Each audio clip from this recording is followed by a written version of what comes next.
What up, y'all? Zoe Williams, the voice of reason in the building. I'm watching my son's game right now. It's a tight game, but I'm gonna have to get out of here. I'll come back and see the results later. What up, what up, what up, what up, what up, what up? Already, man, when you busy, when the world is moving as rapidly as it's moving, you recognize that we are in the third month of 2025. We are barreling towards summer. Trust me, winter will be over very shortly, and here we are.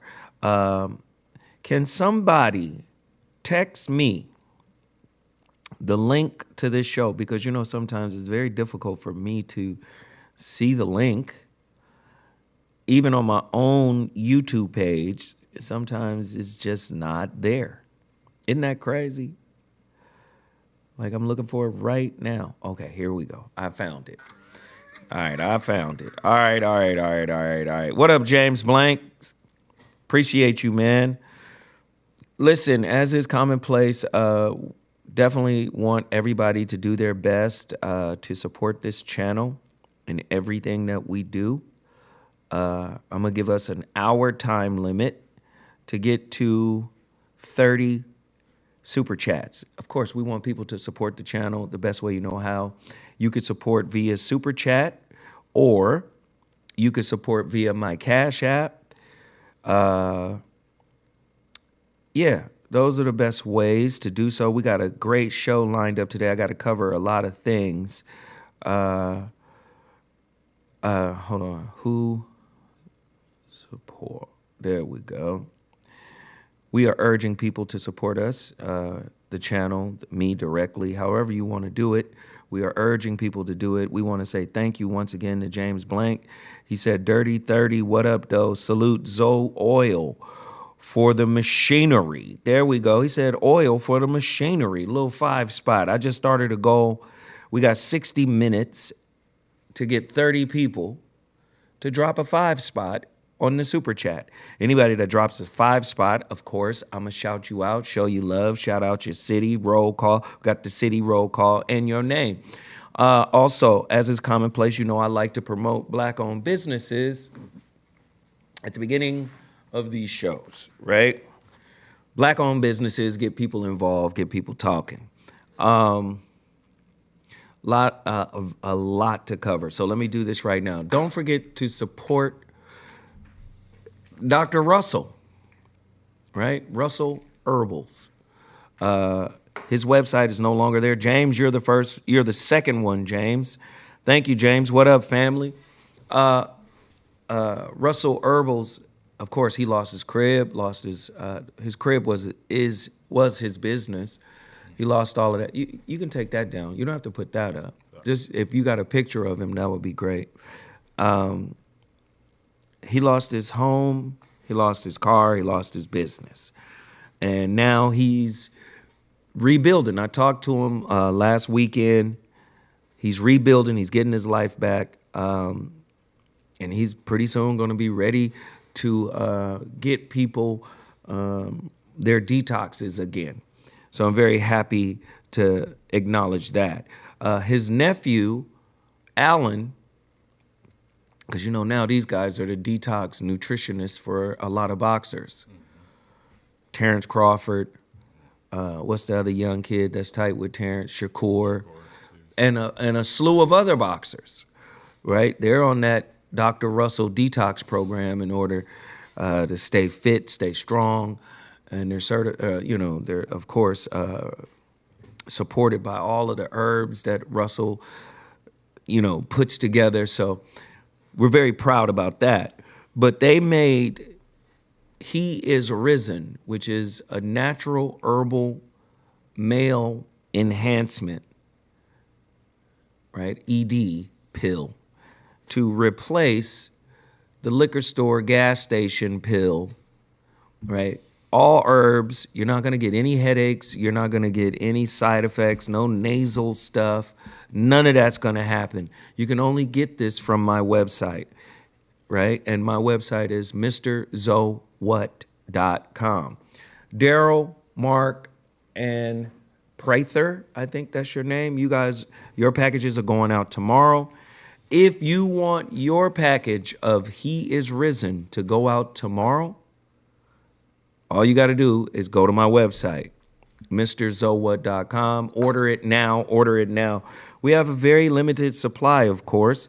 Let's get 25 bottles sold today. Go to my website, Mr. ZoWhat right now. Get your bottle of He is Risen. I'm going to the post office tomorrow. Tomorrow is usually the day I go. So continue to support in that way. Also, Total Package Energy continues to thrive. They continue to thrive. And I'm so appreciative and happy to be in business with Black-owned businesses. Pretty soon, I'm going to start mentioning a lot more businesses. I've just been putting together a list of who I'm going to highlight. As a matter of fact, there is a Black-owned business downstairs called the Buna Coffee House, right? BCHNT, right? Let me see if I can get this in this. There we go. No, we good. We got it.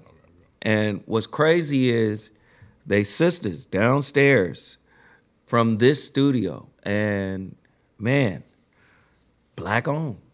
So they're thriving.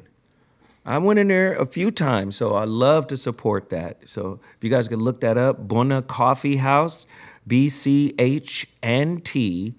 Check that out. Look them up. They're here in Inglewood. They're doing business. Don't forget, support Total Package Energy, right? Tell them Zoe Williams sent you. Go there. That's 9 years of affiliation. You guys have kept that Black-owned business in business. And I love it. They got B vitamins. They got C vitamins. They got P protein. They got energy drinks, energy shots. Please go support Total Package Energy. Also, myself and Ray Grady, we're about to do our first major gig together. You got the flyer? Boom. Memorial Day weekend. Memorial Day Love and Laugh series featuring comedian Ray Grady. And of course, KBLA's own Talk 1580. Y'all know who he is. Radio host Zoe Williams, man. The voice of reason, man. This is going to be crazy. I don't want to give away my formula on air, but in a minute, you guys will be able to go to the Legendary Miracles website, Miracle Theater. You'll be able to go to their website and order your tickets. This is for May 31st. It's going to be crazy. Me and Ray doing a comedic relationship roundtable. The format is bananas.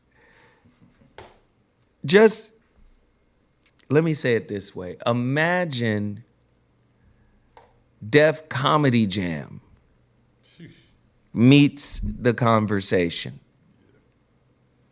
Tonight's conversation, what the youngsters is doing. When I tell you we already got it lit. The way we got it set up, we're producing this thing, and it's going to be fly.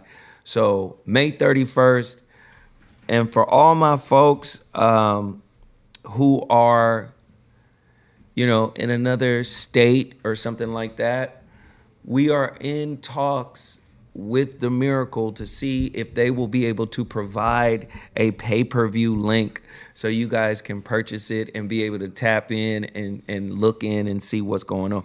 But when I tell you, it's crazy. When I tell you, it's going to be nuts. It's going to be nuts. Everybody get in here. Hit the like button. Hit the share button. Like it, share it. Show your love. Show your appreciation. Me and Ray Grady, we're going to act a complete fool. Right? Also, you guys got to go check out my new podcast, Smoke and Mirrors. Myself, my good brother Chase Johnson, a.k.a. Chase Infinite, and my brother, my good brother, Marvin Jones III, right? You got the clip. I want people to see it. I want you guys to support this, man. Smoke and Mirrors. We have on the latest episode of Smoke and Mirrors, this brother is one of the most accomplished Black men I've ever met in the context of Hollywood. He wrote for In Living Color. He wrote Patti LaBelle's sitcom. He wrote For a Different World. He wrote, I'm about to say this, he wrote Princess and the Frog. Oh, wow. For Disney. Yeah. He wrote the latest Captain America movie. Oh, shit. Listen, man, our Smoke and Mirrors podcast is crazy. And everybody who supports me, I want y'all to go support that podcast. Because, you know, we talking cigars, but we're connecting with, some people we know in the industry. And we're bringing them on, and they're sharing their story. And it's crazy. Here's a look. Take a look. Tired of waiting. That's a shame. You want to smoke some dope? Oh, God. Yeah, right.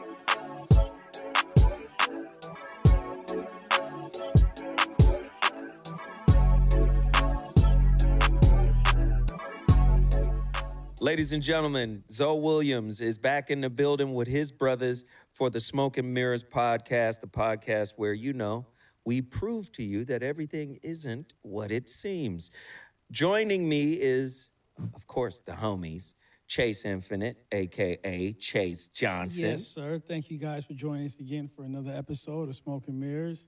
Enjoying some great conversations and some even better cigars. And then my brother, the thespian, the master of his craft, known as Marvin Jones III, otherwise known as Crondon and many other colloquial terms. Of Windsor. Crondon of Windsor Place. Crondon. What up, Marvin Jones III in the building? Talk to us, man. Crazy, isn't it? Come on. Crazy, bro. It's crazy, isn't it? No, thank you guys again for joining us on Smoke and Mirrors podcast. As the brother just told you, my name is Marvin Jones, and I'm just happy to be here with my brothers, having a good smoke and a good conversation. Again, nothing is what it seems, especially in today's climate, right? Mm-hmm. I guess we're going to start with what we're smoking. I know everybody's smoking something. We have a special guest today, guys, that I'm really excited to talk to. Tell us who he is. Well, me and the brother work together. I consider him a friend, and in a lot of ways a mentor. He's been in the business a long time, very accomplished screenwriter, producer, professor. I guess you could say at this point he's from Los Angeles, but hailing from Detroit. Yeah, okay. Hailing from Detroit, but he's been in Detroit. He can't say from Los I Angeles. know. I don't want to get him in trouble. He's from Detroit, but he's been living in Los Angeles Yeah. for a long time. That I consider him a native like myself. Los Angeles. I stay at Where you Los stay Angeles. at? He stays at Los Angeles. Very accomplished. I mean, we'll get into his resume, but everybody give a warm welcome. Again, I'd like to present to some, introduce to others, my good brother, Rob Edwards. Come on. Hey! Rob Edwards you. is Let's in the go, building, yo. ladies and gentlemen. Thank Smoke you. and Mirrors. Let's There you go. All right. No. Listen. Yeah, So- man, listen. light up. Yeah. Rob What are we Edwards gets smoking? into some hella deep stuff. And, of course, Crondon, Marvin Jones, he's an actor. So he understands, the context by which, Rob is breaking this down. Chase Infinite, he is a manager of some of your favorite MCs and celebrities, and he's an A&R guy. And I was a former A&R guy and now a radio personality and television personality and author. So from different angles, we all related to what he was saying about the entertainment industry. And I urge you all to go check out the latest episode of Smoke and Mirrors. Subscribe to the Smoke and Mirrors podcast and check out the latest. And I see Attila has already put in, she done put all the links in the chat. So I appreciate that.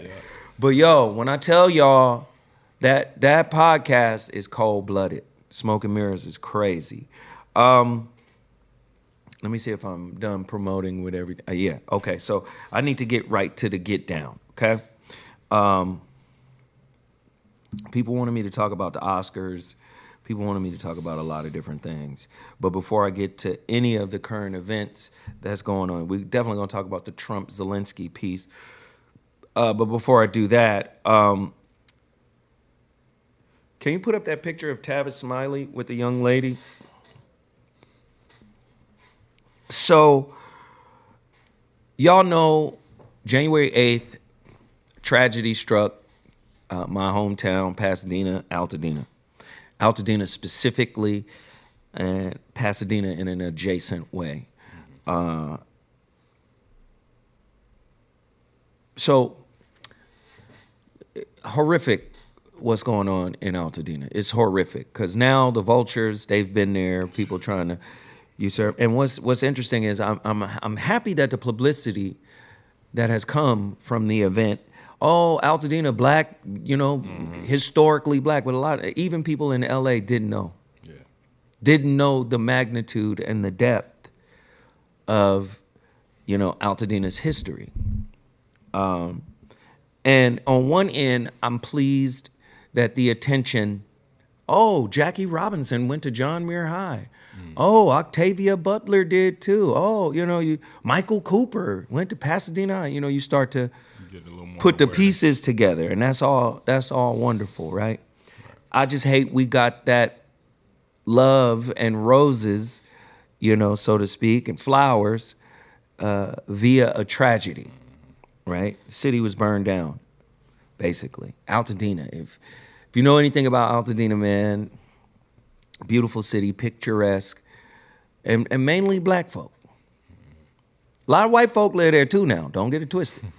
But an incredible concentration of black people and meaningful black folk in terms of, not that there are some black folk that don't have meaning, but I'm talking about people who've made some type of contribution to society, to art, to education, to literature, to history. You know what I'm saying? Every black person means something. I just mean somebody who made their mark. You had, Altadena was filled with those types of black people and their families. So KBLA calls me and said, well, Zo, you from Pasadena, yo folk have been impacted. Who's on the ground? We need boots on the ground. Who are the boots on the ground that are actually helping people? So I get on the phone and call my homeboy, who makes a lot of the Pasadena hoodies that I wear and all of that. And he was like, yo, because he was running for mayor for Pasadena. So I call him and he's like, yo, man, you went to school with old girl. I said, what? He was like, yep, you went to school with her. So I get connected with her. Her name is Michelle White. She started her nonprofit organization many years ago, but she says she usually dealt with the elderly and children. But when the fires broke out, Michelle White and neighborhood servants went to work. They went to a church and asked for one room for, I think, 24 hours or a week or something like that. And she was like, we'll be out of here after that. Well, it's spread to 3 locations now. And she's been on, her boots and her crew have been on the ground since everything happened.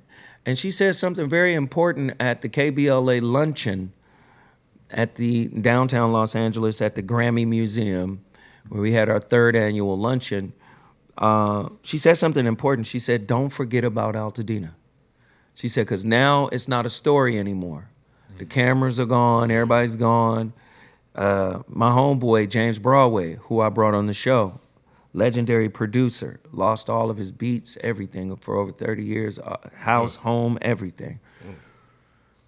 He said in the first week or so, he said you couldn't go to no block, right, in Altadena, in Pasadena, and it wasn't somebody on the block giving away valuables and goods and services.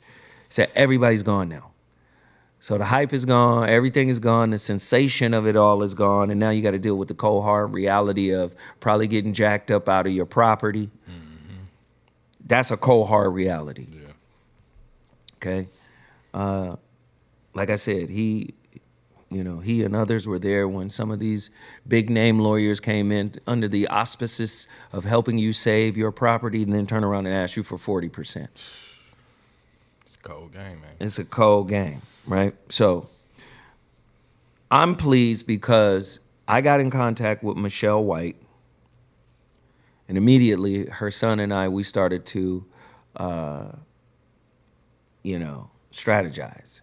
I had another sister who called me about Taraji P. Henson. I sent Taraji P. Henson's people to Michelle White. And I became the conduit for a lot of entertainers and celebrities trying to find someone reputable to support. Yep. So Neighborhood Servants is that group. Over the last Friday, Tavis Smiley and KBLA showed their love for Neighborhood Servants by giving them a $20,000 check to further support those in need in Altadena from the Altadena fire.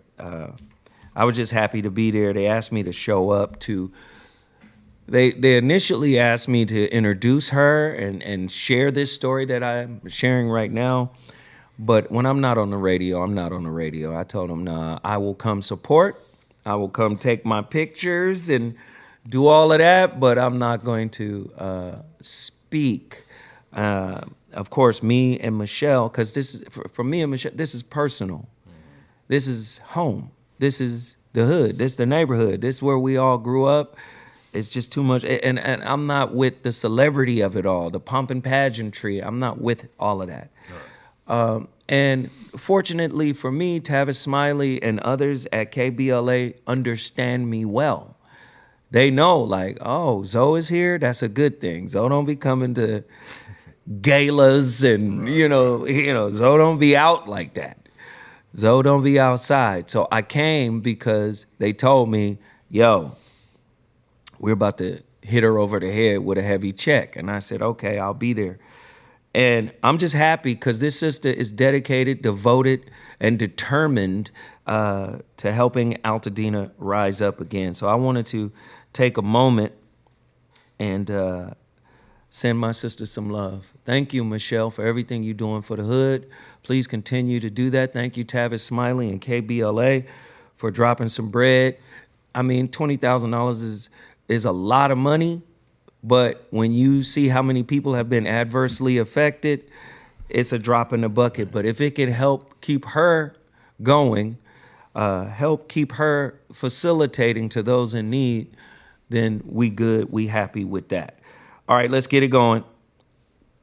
Let's keep it going. Let's keep it rolling. Let's keep it rolling. Everybody hit the like button, hit the like button. Listen, I need you guys to support the channel.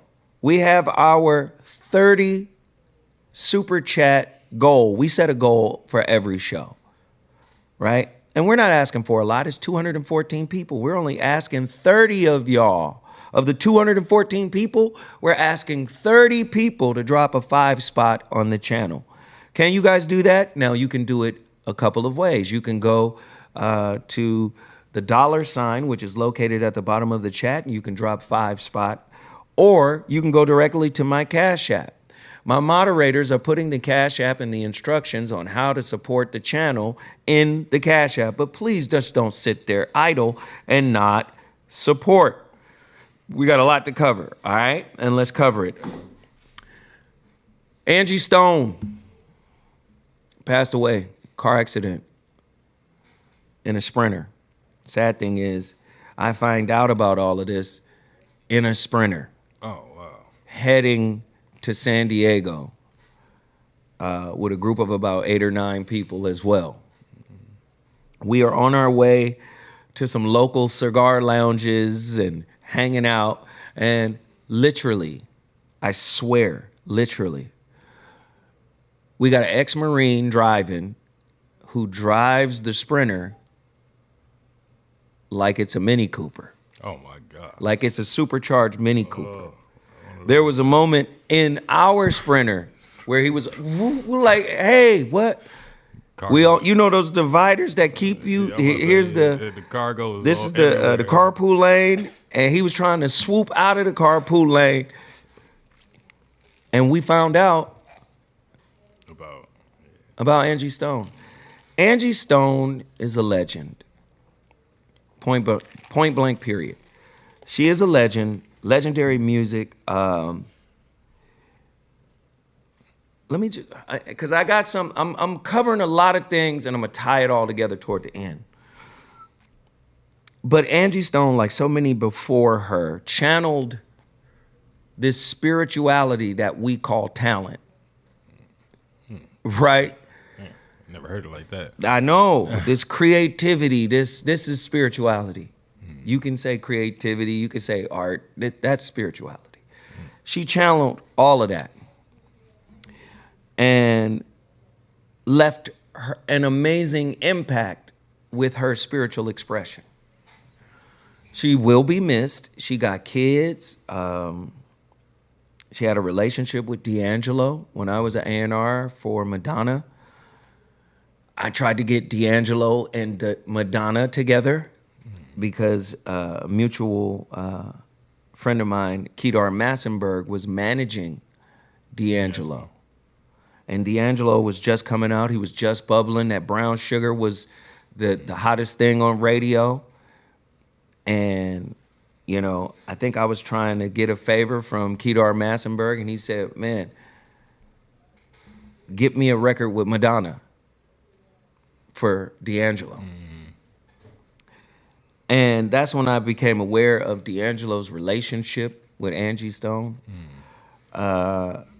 Angie Stone, her song, man, Black Brother. The song, man, let me tell you, that was the theme song for the television show that I starred in for 2 seasons, Black Men Revealed on TV1. That was, I mean, David Arnold was the host, you know, but her song was the theme song. Yeah. Damn, that's dope. You know, like she's the voice of love in R&B. She's the voice of, oh, now you want to show up late. No, I didn't. Yeah, he did. No, I didn't. Yeah, he did. Can I sit down, man? No, not yet. Good. You get your shit together. He got to get you a microphone. He got to get all types of shit ready. You supposed to have that shit done. No, I ain't supposed to have nothing done. You know what we about to do, man. Hey, I get started at 10:30. You don't get no start, never. Tell him. He ain't never been in no 10:30. Tell him. I mean, I got 2 that last week. I was here last month. Tell him. There wasn't nobody here. Every time I come here, your bum ass is not here at no motherfucker 10:30. I'm here at 10:30. We live at 10:30. Am I lying? Nope. I ain't gonna say that shit. See, that's what it is. You're disconnected. You better make sure you pay attention to this podcast. You disconnected. Now, you don't come in my place of business disconnected from the flow of what's happening. God bless the dead. No, we were just, you know, giving our condolences, man, to Angie, Auntie Angie. Angie Stone, man. I was just saying, you know, if you look at her history, she's in hip-hop sequence. A lot of people sampled her hip-hop stuff. Jay-Z, Dr. Dre, ring, ding, dong, ring, da, ding, ding, ding, dong. Like, that's all Angie Stone. She was rapping. She was back in those days of the formative years of hip-hop. She's Angie B. Like, she's been around and she's been impactful for the whole time. Now, I do know that people are already starting the conspiracy shit. And I'm not saying conspiracy is bad, but she came out and she talked about how Universal was holding back some of her royalties. All of her royalties. Misappropriated, misaccounting, you know. Listen, I got a piece set up for how I'm going to tie all this shit together. What she talking about ain't no lie. She not lying. Labels been stealing from black artists since the beginning. Since the beginning. So this, and a lot of people saying, well, that's why they killed her. I don't think they said that, though. That's what people saying. That's what they saying, though. That's why they killed her. And I'm saying, don't listen. There's other people on that bus that didn't die. She the only one that died. Out of 5 people, she the only one? It was 9 people, I think. Oh, really? I think it was like that. It was okay. 9 or 5. Grady was in the damn Sprinter on the way to San Diego. We find out about her death on a Sprinter. On the Sprinter. And the motherfucker was Eric swerving or all. He did. Remember he swerved? He did it that one time. He did it. Look, he did it that one time. Me and Grady in the Sprinter cussing, cracking jokes. We got everybody laughing. This motherfucker swerved. I'm talking shit to Grady. Grady goes, wait a minute. Hey, you okay? I'm in mid-joke. Grady said, wait a minute. Hey, man, you okay? When I tell you, we was in that motherfucker crying. Man, all day. Mid-joke. Hey, wait a minute. Hey, say, man. He's been saying that all day. You all right? Nah, nigga, I'm good. Highly different, bro. Hey, man, everybody on the bus was like, oh, and this is before we find out Angie Stone. about Angie Stone. Mm-hmm. So, wait a minute, hold on. You okay now? Hey. That's what he said. You all right? Okay. Yo. Hey, when I tell you, 90 minutes down there, me and this piece of shit. Man. I had a ball, bro. I had a goddamn ball. I ain't gonna even lie to you. Go ahead. It was hysterical. It was hysterical. And the cigar lounges was dope. Rendezvous is already dope. Yeah. That's a black-owned cigar lounge in what, Temecula? Menifee, California. For all my people in the IE and by the 15, Temecula, y'all got to go out to Rendezvous. Black-owned business, cigar lounge. Y'all got to check that out. Leave Angie up there. Leave Auntie up there for a minute, man. Leave her up there. But yeah, y'all got to go check out Rendezvous. Then we went to another place. I don't know what that place was called. It was called Bonsall, California, and I think the name of it, we just gonna call it Jay's Cigar Lounge. That was his name. Yeah, that shit was fly as hell. Had a lion sticking out the roof. Out the wall, like real puss ass. Like a real lion. Like a real lion, dude. Yeah. You know what I'm saying? But I mean, a tribute to Angie Stone, man. I'll just say this. Zoe, you used to be an executive in the music. I know, and man. Don't you feel like Cameron talked about masters, Jay-Z talked about masters, Irv Gotti talked about masters, her with her royalties, Joel Santana, Otis Redding, Sam Cooke. This ain't nothing new, bro. It ain't. This ain't nothing new. So I want to encourage all the people that's saying, I got a voice, lift every voice and sing. Anybody that want to do anything of recording, stay independent. You got to, you got to build yourself to that point, though. Because if you start independent and don't nobody know you, then it's about building that audience, and that takes some time. So, Tech Nine, worth about $70 million in Kansas City native. But you also got to remember the timing for Tech Nine. Perfect timing for him. Building an audience, you know this. Building an audience ain't easy. No. That shit ain't easy, and sometimes timing factors in too. And you're right in terms of if you're a name, it's easy to transition, right? Out of being in a contract with a label and then say, I'm independent now. Mike was trying to do it. Prince did. It's easier when you're a name. If you're not a name, it's a struggle. When Prince did it, Prince got murdered. years later, when they finally gave him his masters. Michael Jackson owned the Beatles catalog. And they was counting the days until they can get them bitches back. And what was the name of the tour? This Is It. Yeah, nigga, this is the last one. This is the last one. And we ain't gonna let you do no more. So should we encourage people that's like, look, man, don't mess with people. I don't care what the brand of it is or the quote machine behind it, because if you go put somebody in, they say, man, I can sing or whatever, I produce, I write, I whatever, compose. Okay, here's $1 million. The artist really don't know that he got to pay that $1 million back. The artists don't know that. So here goes the tour. Here goes the 360 deal. Well, that's the new thing. 360 deals is new. So that's the merch. That's the Grady Gang merch. That's the ticket sales. Yeah. And then the T-shirts and then concessions. Yeah? Yeah. 360, that's everything. That's if you go do a TV show. That's if you get a modeling gig. Yeah. That's if you star in a movie. The 360 covers every financial opportunity. The reason why they did that is because they did. See, let me tell you something about white folk. White folk have always been business bullies. Just because you're a business bully doesn't mean you're business savvy. Right. So they couldn't see the internet coming. And because they couldn't see the internet coming, they couldn't let me tell you, they created a narrative to say the internet is your enemy, artist. Prince was like, no, it ain't. Prince was well ahead of his time.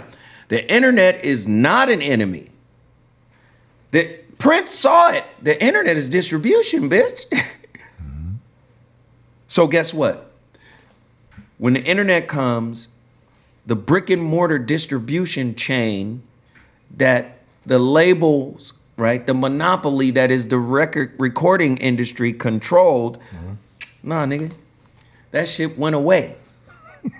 Okay. Your boy over at Apple, Steve Jobs, came out with the iPod digital distribution. Out the gate. Spotify comes and goes, now we don't need a jewel case. Well, what happens to mechanical royalties? Mechanical royalties is talking about the physical construction of the CD case, the mechanics of it. It's all digital now. So not that mechanical royalties are gone, they had to recontextualize those rules. So because they got on the internet too late, Spotify, Apple, they come in and now they're effectively the music industry. Because Tower Records, Blockbusters, and all the other places Coconut to physically go in and grab a CD. It's dead. Now it's on my phone. Everything on my phone. You see? So now they're the music industry. What people are calling technocrats, right? Yeah. The tech guys are in there running things. But the difference, I mean, let's say when you was in the 90s, right? In the early 2000s. So you had magnetic MCs. Ultramagnetic MCs. You had Black Moon, Buckshot them. Ultranum is late 80s, 86, 87, 88, 89. But when you start going Buckshot Shorty and all those guys, you talking like OGC, original gun 90s. clappers. Yeah. Helter Skelter. So all of those groups. All that, all those groups, right? How many of those groups own their masters? Probably very few. You know what I mean? It's called masters for a reason. So when I watched the movie Ray, and when he said for me to come to ABC, because Columbia gave me the lift off, right? Yeah. And he said, "Can you match it? I need all my masters. I get to create, produce, compose." And I love the white man's response to it. What, Ray? We don't. We don't do that. Sinatra. I don't. He said better than Sinatra. We don't really do that. I don't. Better than Sinatra. That's what he said. Yeah. I mean, listen, man. The bottom line is, and I'm going to get to this. Ray done pushed me ahead of what I wanted to get to. We want to say we love you, Angie. Auntie Angie Stone, we love you. It's unfortunate that you passed that way. I don't wish that on nobody to go out the way she went out. How you think D'Angelo feel about it? D'Angelo probably hurt. He got a child with this woman. Yeah, man. He probably fucked up about it. And then I think I saw some clip of somebody. I didn't even look at it because I was like pissed off that even the idea would come up. But I heard somebody, or I saw a clip on YouTube that said somebody is calling out D'Angelo because he didn't step up or something. And I'm like, hey man, He wasn't even there. I'm like, hey man, let's leave Dave The dumb family shit. Yeah, business and yeah. all that. Leave that alone, man. Leave that alone. Nigga shit. Yeah. That's nigga shit. I'm not with none of that. And let me just say this. I'm really finna get on y'all ass about this shit. Right? Because I got a whole little thing set up. But before I do that, one more time for Angie Stone. Let's all go to the DSPs and download her music, support her music. I hope she had control over her publishing. I hope her kids will benefit from us, just binge listening to Angie Stone. Rest in peace, beautiful sister. Thank you for your contributions to humanity, 1961 to 2025. Let me get back to Ray Grady. Ray Grady. What up? What are we doing on the 31st? May 31st, man, Comedy Conversations. You see it right there, man, Big Brother Zoe, myself. Listen, you don't want to miss this shit here, ladies and gentlemen. Ladies and gentlemen. Let me tell you something. Let me tell you something. Know what I'm talking about? Them goddamn clinicians he got and the comics that I got. Oh, hell no. I don't really know what's gonna happen. I'm trying to figure out what I'm gonna wear because I know he gonna wear a suit like he got on the right. I'm not gonna wear that because I'm not gonna wear this. You know what I mean? Richie Cunningham. Nah, that's a custom fashion firm, black-owned designer. So when anybody that see Rick Ross with his Letterman jackets, that's who make my Letterman jacket. Shout out to Dante at Fashion Firm, everybody from Dream Chasers, Black Bottle Boys. But anyway, we're going to be at the legendary Miracle Theater May 31st. Get your tickets now because it's going to be a crazy one. And I don't want to hear nobody talking about VIP if you ain't bought a ticket. They said that, the lady said that at the gas station that had on the skivvies. She said I called a dude or something. Grady is crazy as hell. Pretty lady. She was We beautiful. in Compton. She was beautiful. She was beautiful, Yeah, she beautiful. but you could tell She with it. She with it. She had on one of the She with tight ass Wonder Woman biker outfits, She was with it though. and the whole sides down the side was sheer. Naked. Didn't have no drawers on. Yeah, no drawers on, son. I'm in there getting some gas. No, I'm getting. We getting gas, but I'm in there getting something else. I forgot. This motherfucker Grady saw her. She walked in behind us. Grady turned around and said, "What's up, dude? Yep. What's up, nigga?" What up? I mean, cause She was like, "What? Is that how you talk to people?" yeah, brought her right to, and I was really just being like, "What up?" You know, what I Like, mean? "What's up, nigga?" Yeah, I wasn't like, she wasn't on no. Anytime, let me tell you something, ladies. If you get out of your car and you see 4 men and you ain't nervous, the broad was not nervous. No, she told us I can handle all of y'all. I said, She had on flip flops with no socks, feet out, pretty feet, all that. So what the hell? And then I'm the one she nervous with, and I'm the comic. She nervous with me though. Ain't that a big? And then Grady said, "What's up, nigga?" Yeah. Then I was like, "Hey, we doing?" Zoe was like, "Man, talk to her," because I'm not the person that's gonna come up to a group of women and be like, "Hey, I'm Ray Grady." I'm not saying shit to you. If I ain't got nothing to sell, I ain't finna talk to you. And so Zoe's like, "Hey, man." The driver East say, "Hey, man, he a comedian. This is Ray Grady. Hubs of Hollywood." So now she's kind of like, "Oh, okay." Sup, nigga? Right? And I said, "Give me your phone." And she gave me her phone, and I put I'm talking about 31st, come on out. Zoe Come like, on man, out. bring some girls with you. And I want to tell Big Bro, like, hey, man. No, Gray, you wanted me to talk to her. I wasn't going to talk to her. I'm talking I about- said, you talk to her. You the celebrity, nigga. Well, she was laughing with you first. No, she wasn't laughing. She's She scared was of me. talking to me because you said, what's up, nigga? Yeah, what you looking for, nigga? What up? You know what I mean? I ain't dissing her. And she got a tinted window on the Beamer. Bro had a whole RoboCop cannon. I'm on in my that way to a special event tonight. She Well, did say your that. thighs is out. Your hips are visible. I don't know what event it might be. She did, so. She did. I'm telling you, she did. did. But listen here, people. That 31st, and listen, this is for everybody that has seen me and Zoe go through the 5150.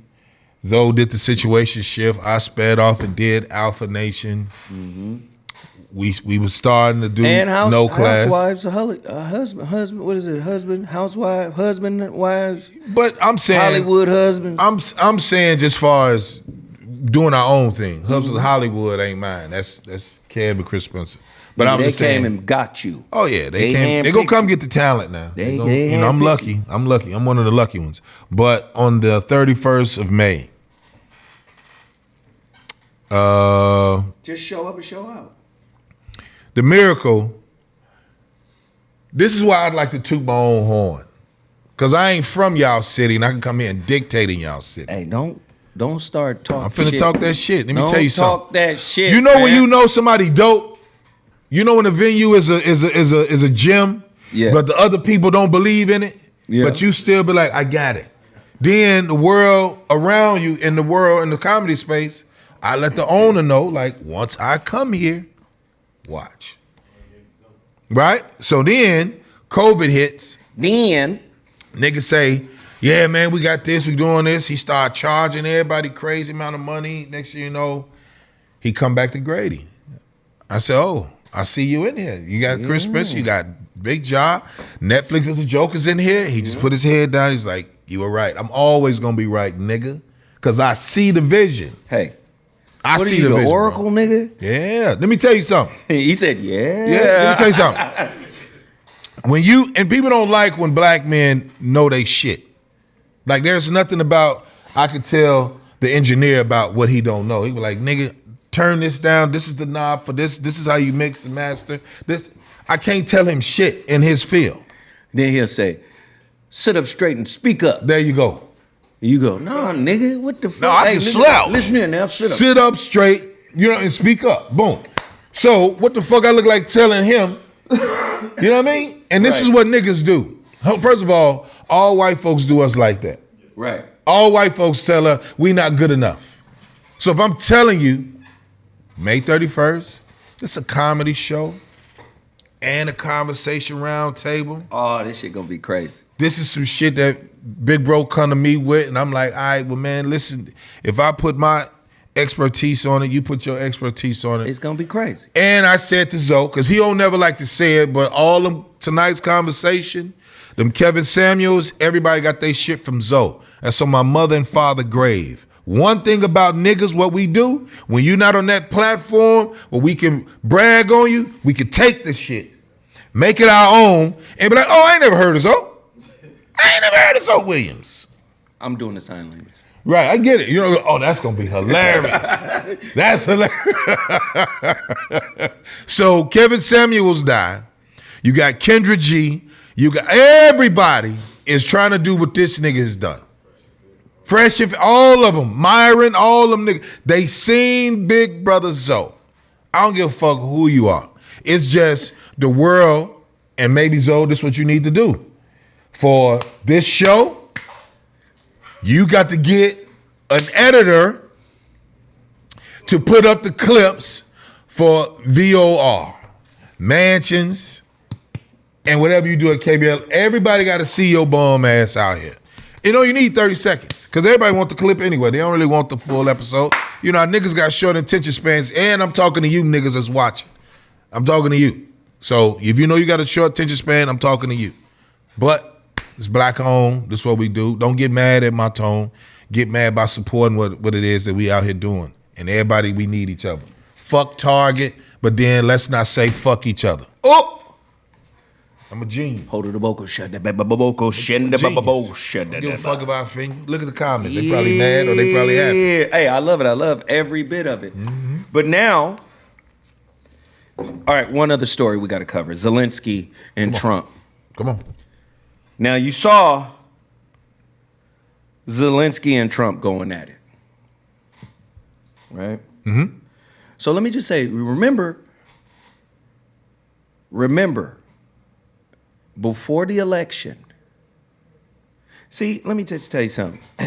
Most Talk your shit. let me pull my shit together. Hey, talk your shit. Before the election, I played a clip of this weird, obscure motherfucker named Bashir.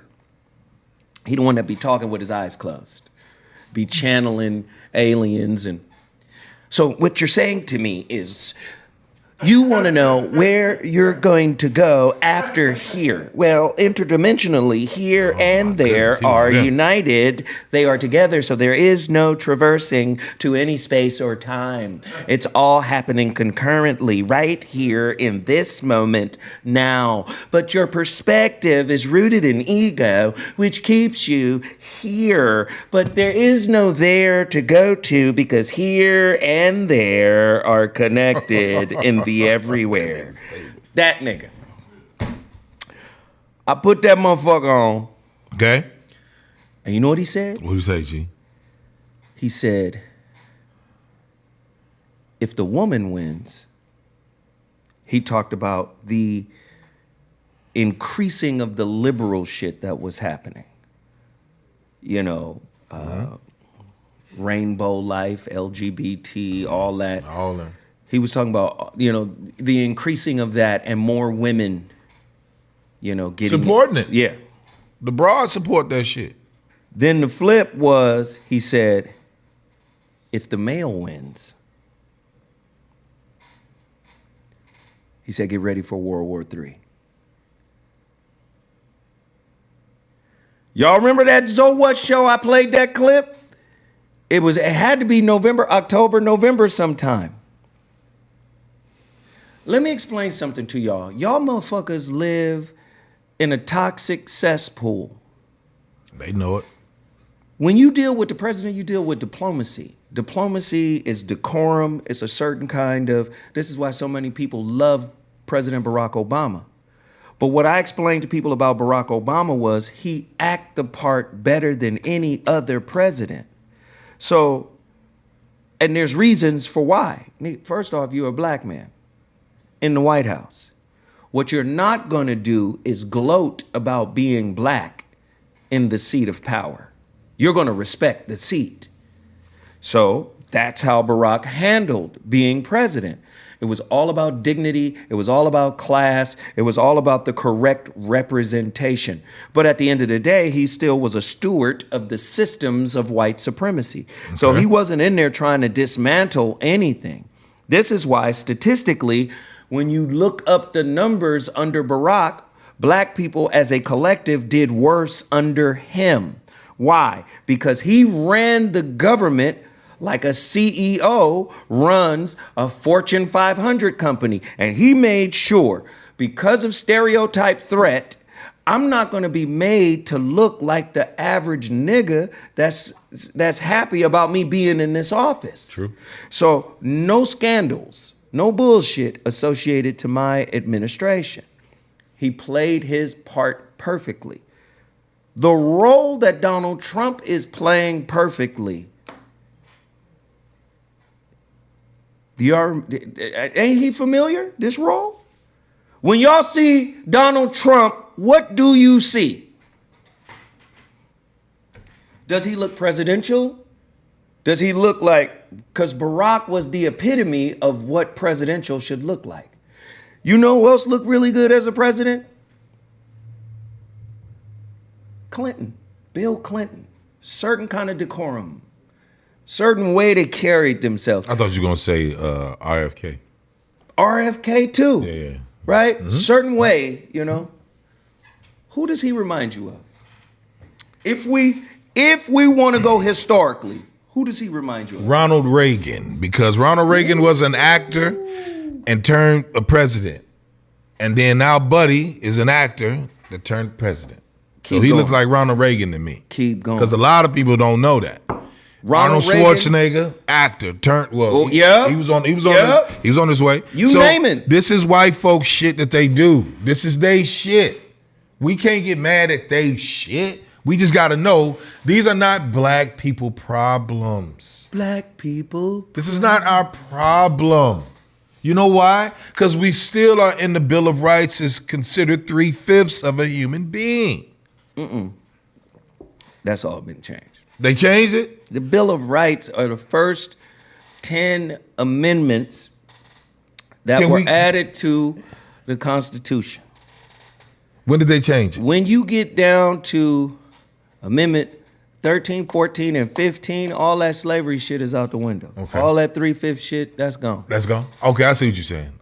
That's what the amendments were I got for. you. I got you. I see Constitution what had you're to be saying. amended. But it's still in that though.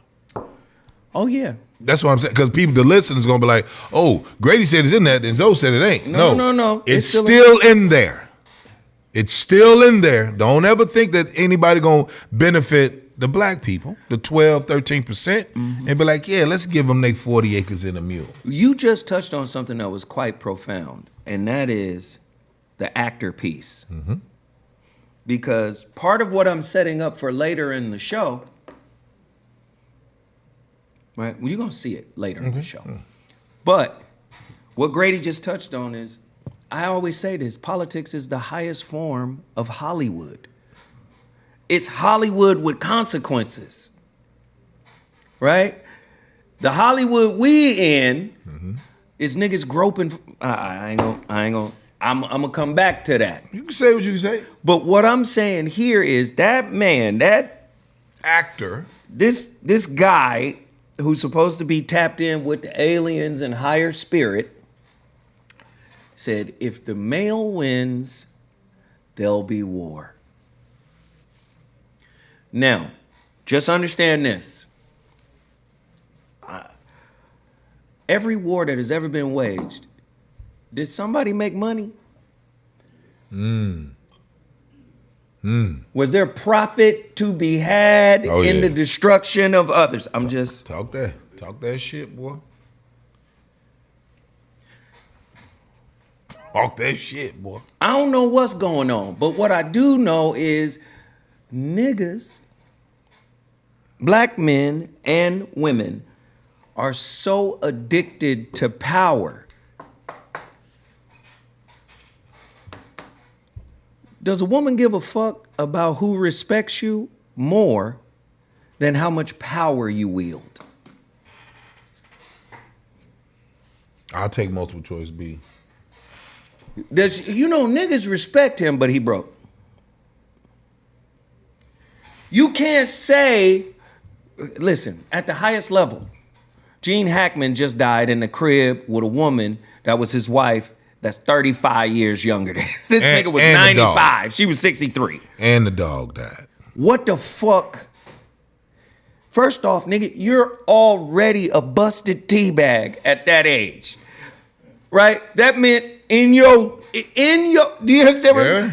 In your 60s, you hollered at her in her 30s.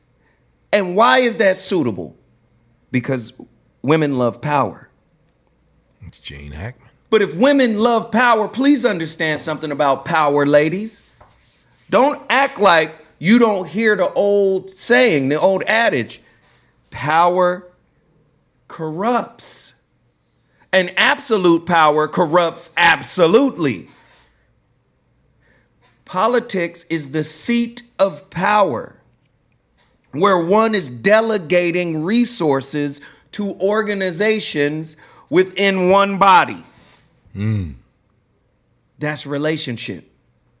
So all this, I'm free to do what I want to do and blah, blah, blah, you will capitulate to the powerful, i.e. the corrupt. Wait a minute, Zoe. Where are you going? Let's go deeper. When you were unhealed, you fuck with the bad boy. When you got so-called healed, you fucked with his power, not him. Bars. Tell me I'm not seeing that in the world right now.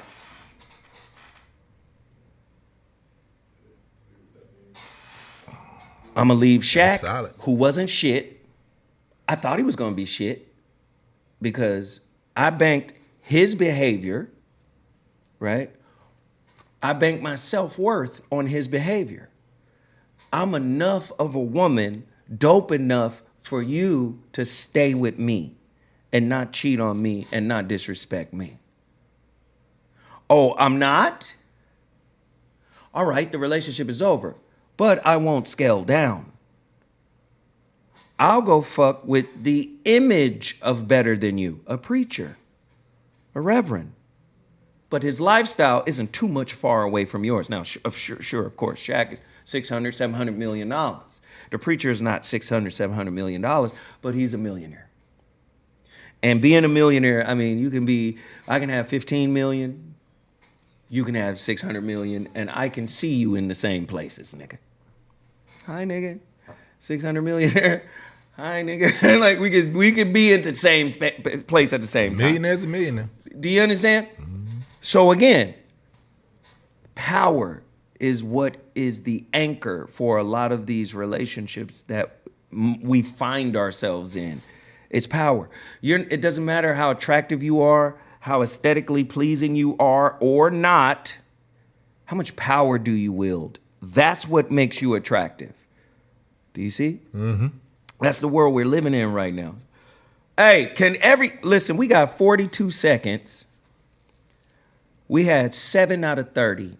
Come on, y'all. Now, I asked for a modest amount of support.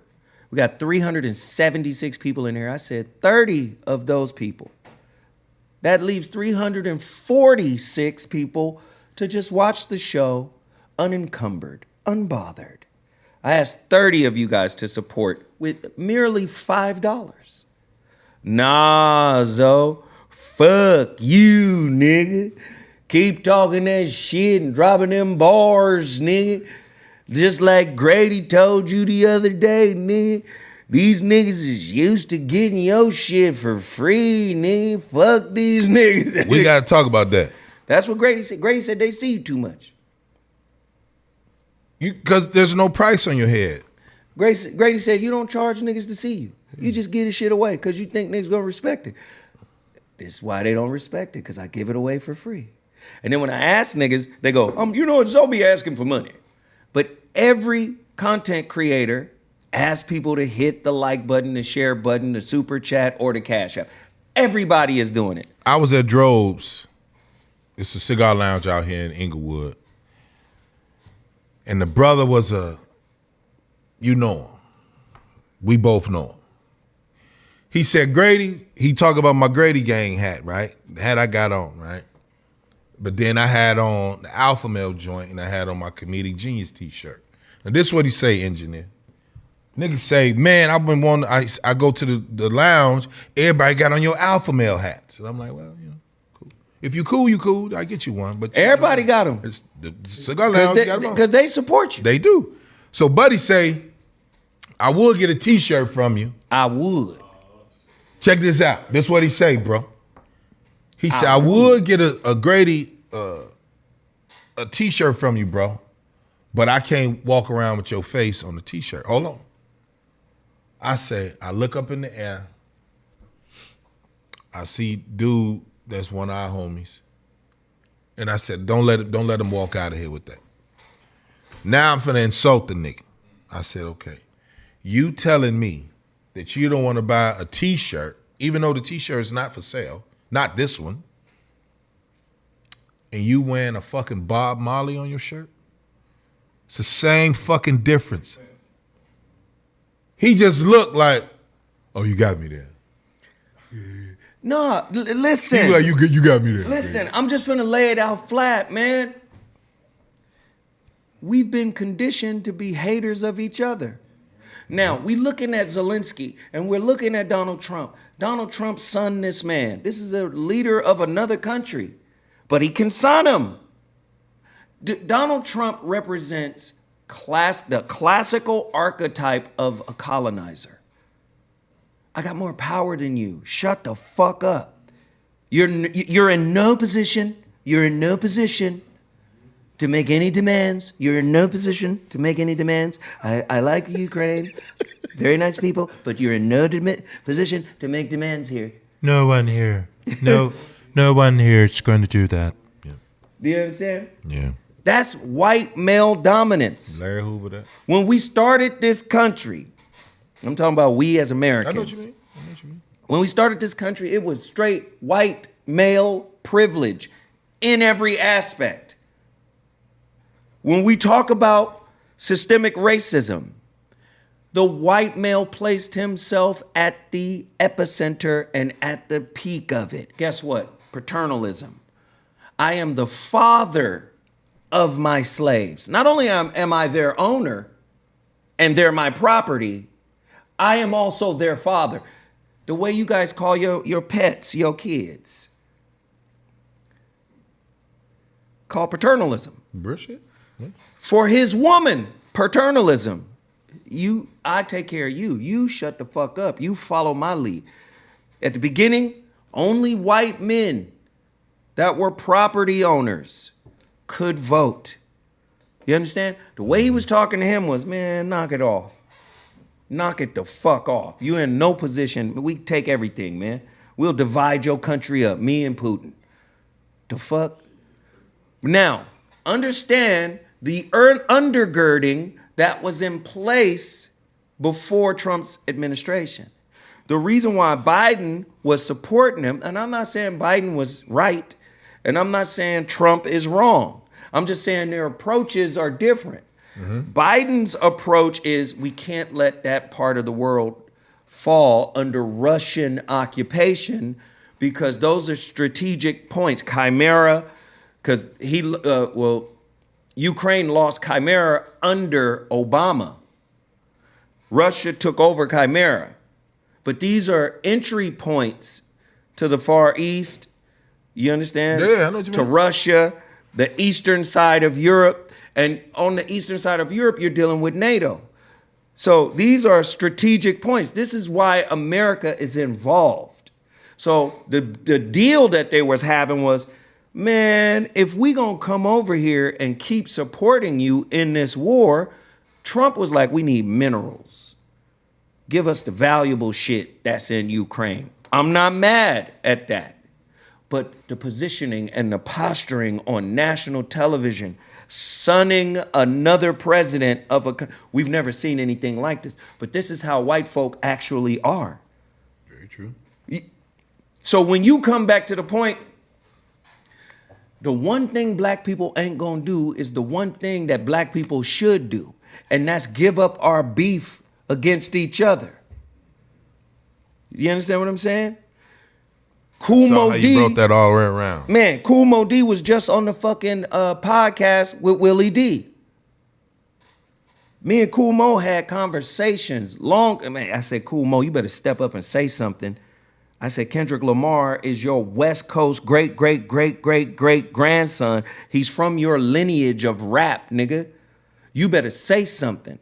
Because the way East Coasters and some of the rappers that are coming out of the East Coast and too much West Coast dick look, I said, bro, you don't, first off, West Coast is not just Southern California, pimp.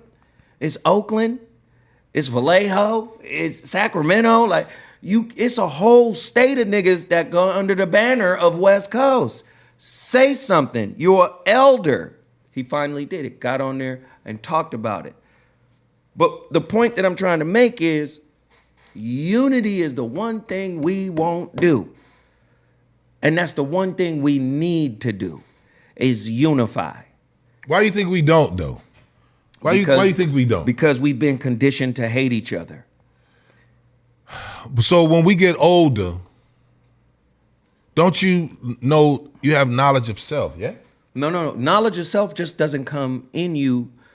You have to discover it. So first off, if you don't know what kind of woman your mama was in relationship, a part of yourself is missing. If you don't know what kind of person your dad was in relationship, a part of yourself is missing. Knowledge of self is the discovery of self via who brought you here.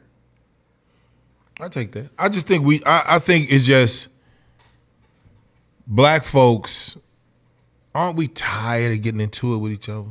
No. Like I agree. No. I agree. The difference is it's gonna be some niggas mad at this. But I think what happens is in my walk, in my line of work, I see more competitive fake team members. Competitive fake team members. So what I mean by, I had a tour called the Alpha Male Comedy Tour. Mm-hmm. And I let all my comics know this is how we move. We move as a unit. Right. So you good at that. So if the engineer say he got the Bay down to San Diego all the way to Vegas. Right. Zo, you take over Nashville. The whole Bible Belt is yours. Grady got the whole Midwest. This motherfucker got the whole Northeast. And then, right? Right. So when they come down, the motherfucker say, hey, man, Grady the plug in L.A. Yeah, I am. And what we do is stand up. Right. Then I tell a nigga, hey, act this way, do it this way, be careful, this and that. Niggas say, hey, man, I just ain't alpha male, I'm for myself. Now, they don't know that the people gonna call me and say, hey, man, is this one of yours? Yeah, he's cool. I signed off on it. Yeah, but we fuck with you. We don't fuck with him. Mm-hmm.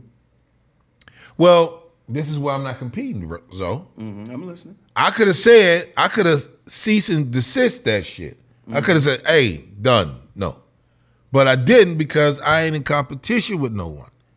What's for me is for me, and what's for you is for you. Right. I can't be mad at that. So what I do is I just cut your hand off, though. I don't fuck with you. I just don't fuck with you. Right. That's not competing. I just know that when we do it because we don't have shit, and then you get mad and say, well, hell, I seen more niggas tell me they not gonna buy an alpha male hat or they don't understand the alpha male comedy brand because any nigga call himself an alpha male of comedy ain't no alpha male.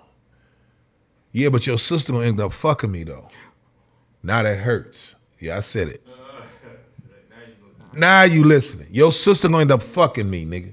Your auntie gonna end up rubbing my feet. Everything. Huh?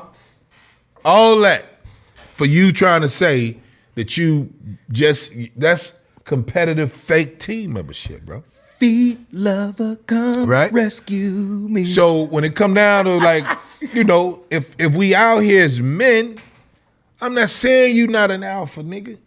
That when I came up with the Alpha Male Comedy Tour, that term I knew it was gonna infect niggas when I say it. Because it ain't one in stand-up. It ain't one in entertainment. And I use that as Cornel West hairdo. It's jarring to the eye, like, damn, Alpha Male, who's this nigga? Ray Grady. Who's this Cornel West hairdo. Cornel West hairdo, Sharpton hairdo, right? Jesse's unbelievable way of making up words. That's what the title Alpha Male Comedy Tour comes from. The scragagacci of black Italian cuisine. All day. And I said, this is what we do. So my cash app is $ Ray Grady 9, right? $ Ray Grady 9. Ray Grady 9. So a motherfucker sat there and said, hey man, I'm an alpha too. So what? So what? My sister ain't gonna fuck you, but your sister will fuck me though. That hurts. Well, if a motherfucker says, hey, I'm an alpha too, you're not an alpha. You shouldn't. Yeah. Give me a hug, basically. And where my hug at? That's not alpha. And look here, we just went to 2 cigar lounges over the weekend, right? Right. One was black owned. We in there having a good motherfucking time. It was great. Right? It's quiet. And something about niggas, we don't like to be quiet until there's people that, until the Anglos come, now we shut the fuck up. And I'm talking about you niggas. I'm talking about everybody on this motherfucking thing. You, myself included, this nigga and him. No, this is what we, hush. We was having fun. I be talking crazy. We be having fun. Then when the Anglos come in, niggas be like, hey, yes sir, master, no sir, okay. No, you know what was interesting? You know what I mean?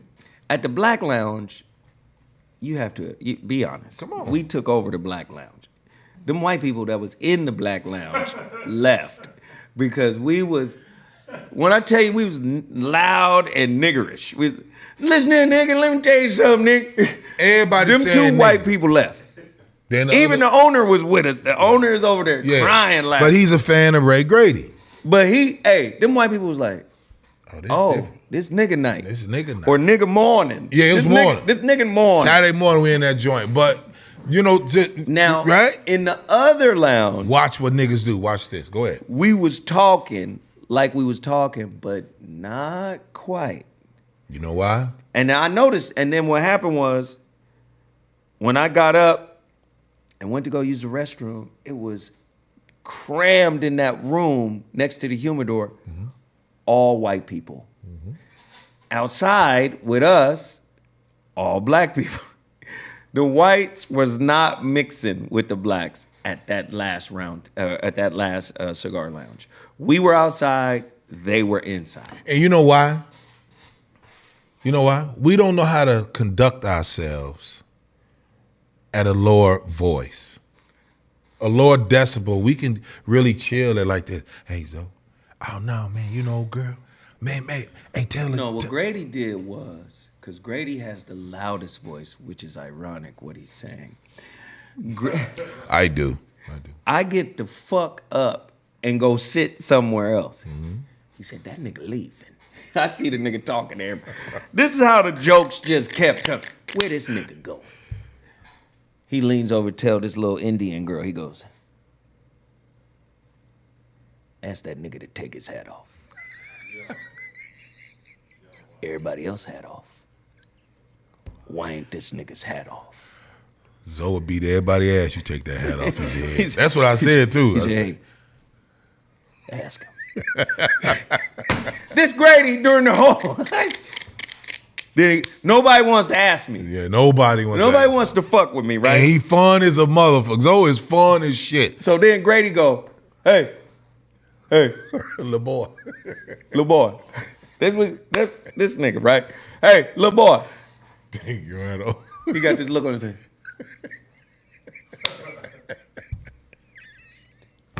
Take your hat off. Ryan's hat is off. Right? Ryan, take your hat off. He looking at me, talk. Ryan, take your hat off. I said, why is this nigga fucking with my piece? But guess what? We still have fun, and I believe we kept our blackness that we had at the original cigar lounge. I just think the second cigar lounge was more segregated. The white people did not come out. Well, a lot of people don't know Temecula, Bonsall, Rainbow, California, Fabron. These are sundown towns. They do not play with us. Oh no, for real. Right? So here's the thing. Being from Chicago and you actually deal with segregation, like blacks be in one neighborhood, whites, it's all they don't play with us. Right. So one thing I know about niggas, one thing I know about us, we they friend. We not each other's friend. So if the engineer says, hey, man. No. Let me say it another way. We're not really their friend. We're like a wound, an unhealed wound. And what they have is what will satiate that wound. So we're not really friends to them. We're friends to what they can give us. Do you understand? Friends to what we can get out of it. So I don't want to use that. I want to use what niggas show me. Somebody said, meet me at Temecula.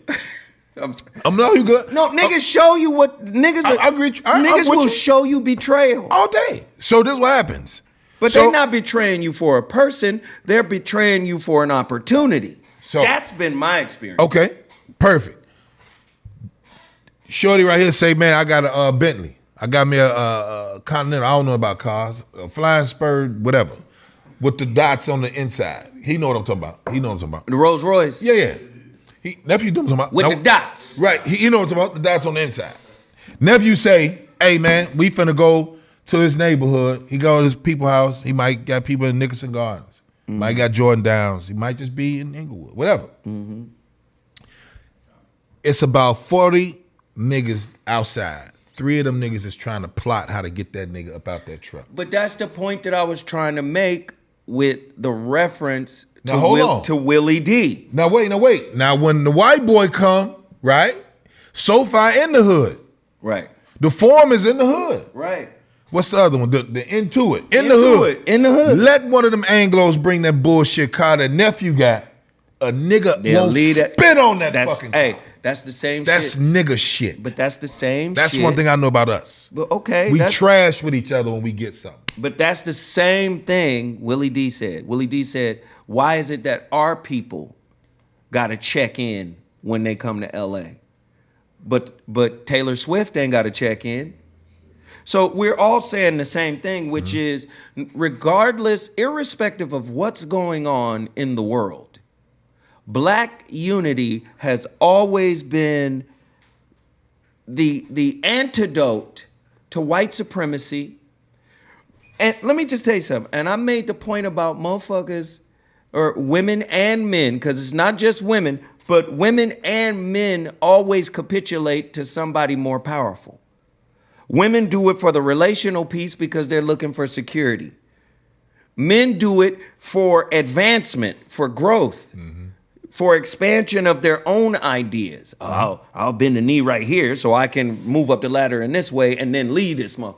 Do you understand what I'm saying? Yeah, I agree. So again, people become things to be used, to be cast aside, to be discarded. I had somebody tell me they weren't a narcissist, but then turned around and used narcissistic terminology. I would never discard you. I remember you told me this. What shit. the fuck? Yeah, I remember you told me this. Okay, shit. okay. What I'm saying is, in this toxic society, Well, go on. right? Black people loathe each other. Nick, you getting a little better? Oh, you have a gift. See, you remember when your big mom would say, Must be nice. oh, it must be. Oh, Must be backhanded nice. ass compliments, right? Must be nice. Whoa, Don't you do your little comedy show? Yeah, you What coming got up your in the world a little what's your bit, show? huh? Yeah, With what's your little show. I'm still gonna fuck your sister though. Yeah. I let niggas always. I'm gonna fuck See, somebody in your family. But I've always. said this 10, 20 years now.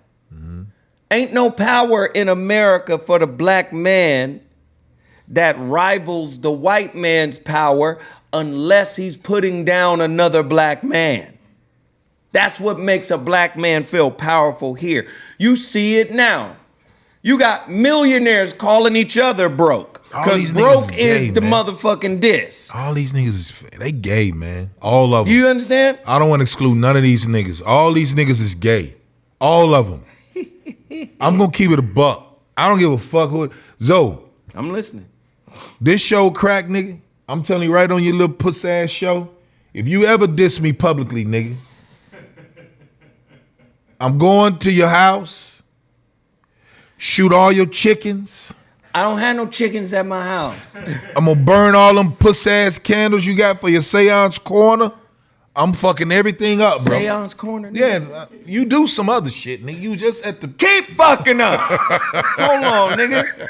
I got some spray right now, nigga. Say something else, nigga. Say something else.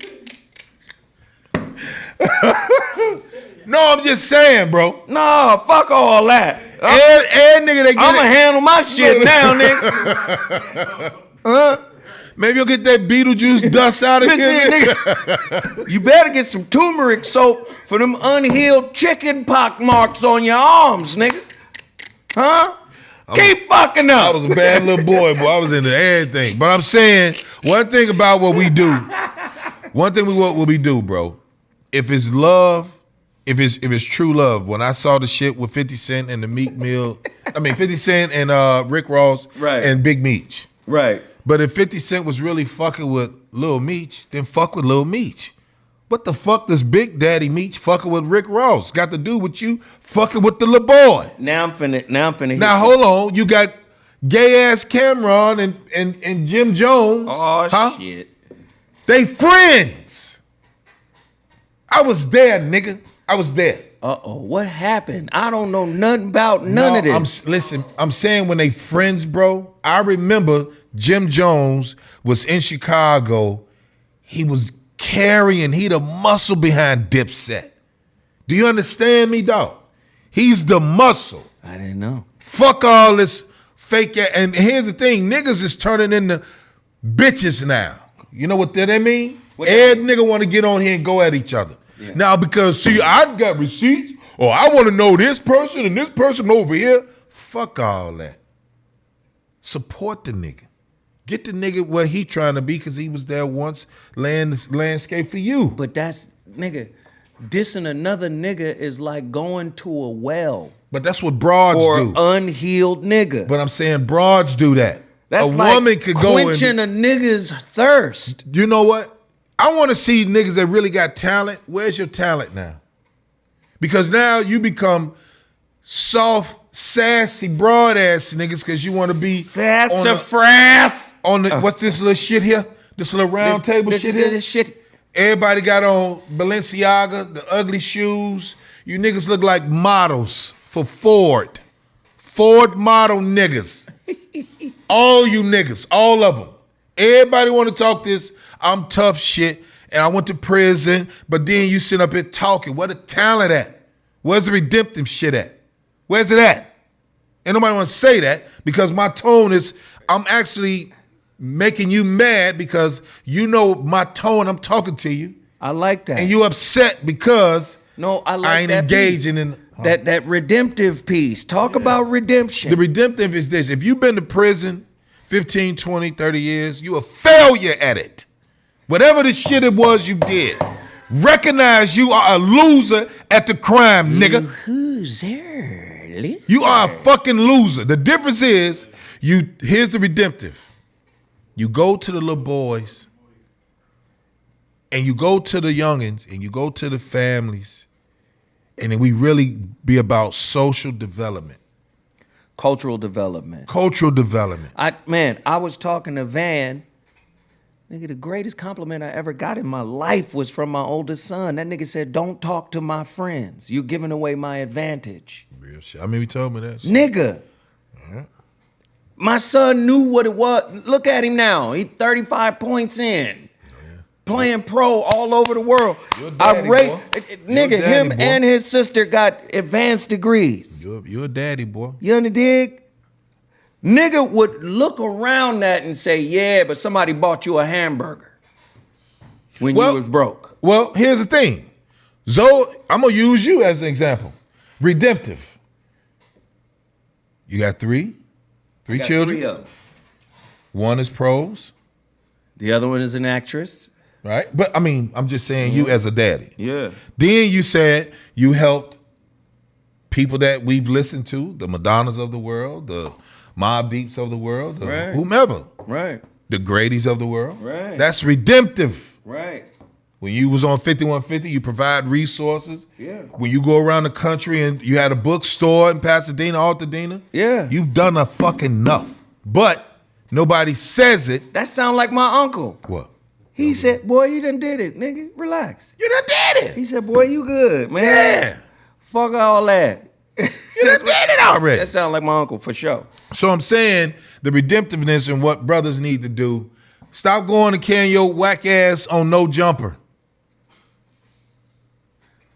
Adam 22 don't like niggas. Hit me this shit. I don't know nothing about any of this. Nephew know what I'm talking about? What is Adam? What is that? Whack. It's kind of like, what's the other dude?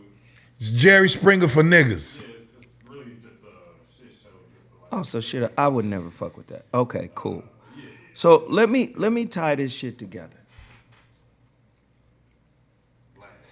Vlad, there you go. It's the LA version of Vlad, big bro. Hey, let me just say this. Ray Grady, man, he been on fire today.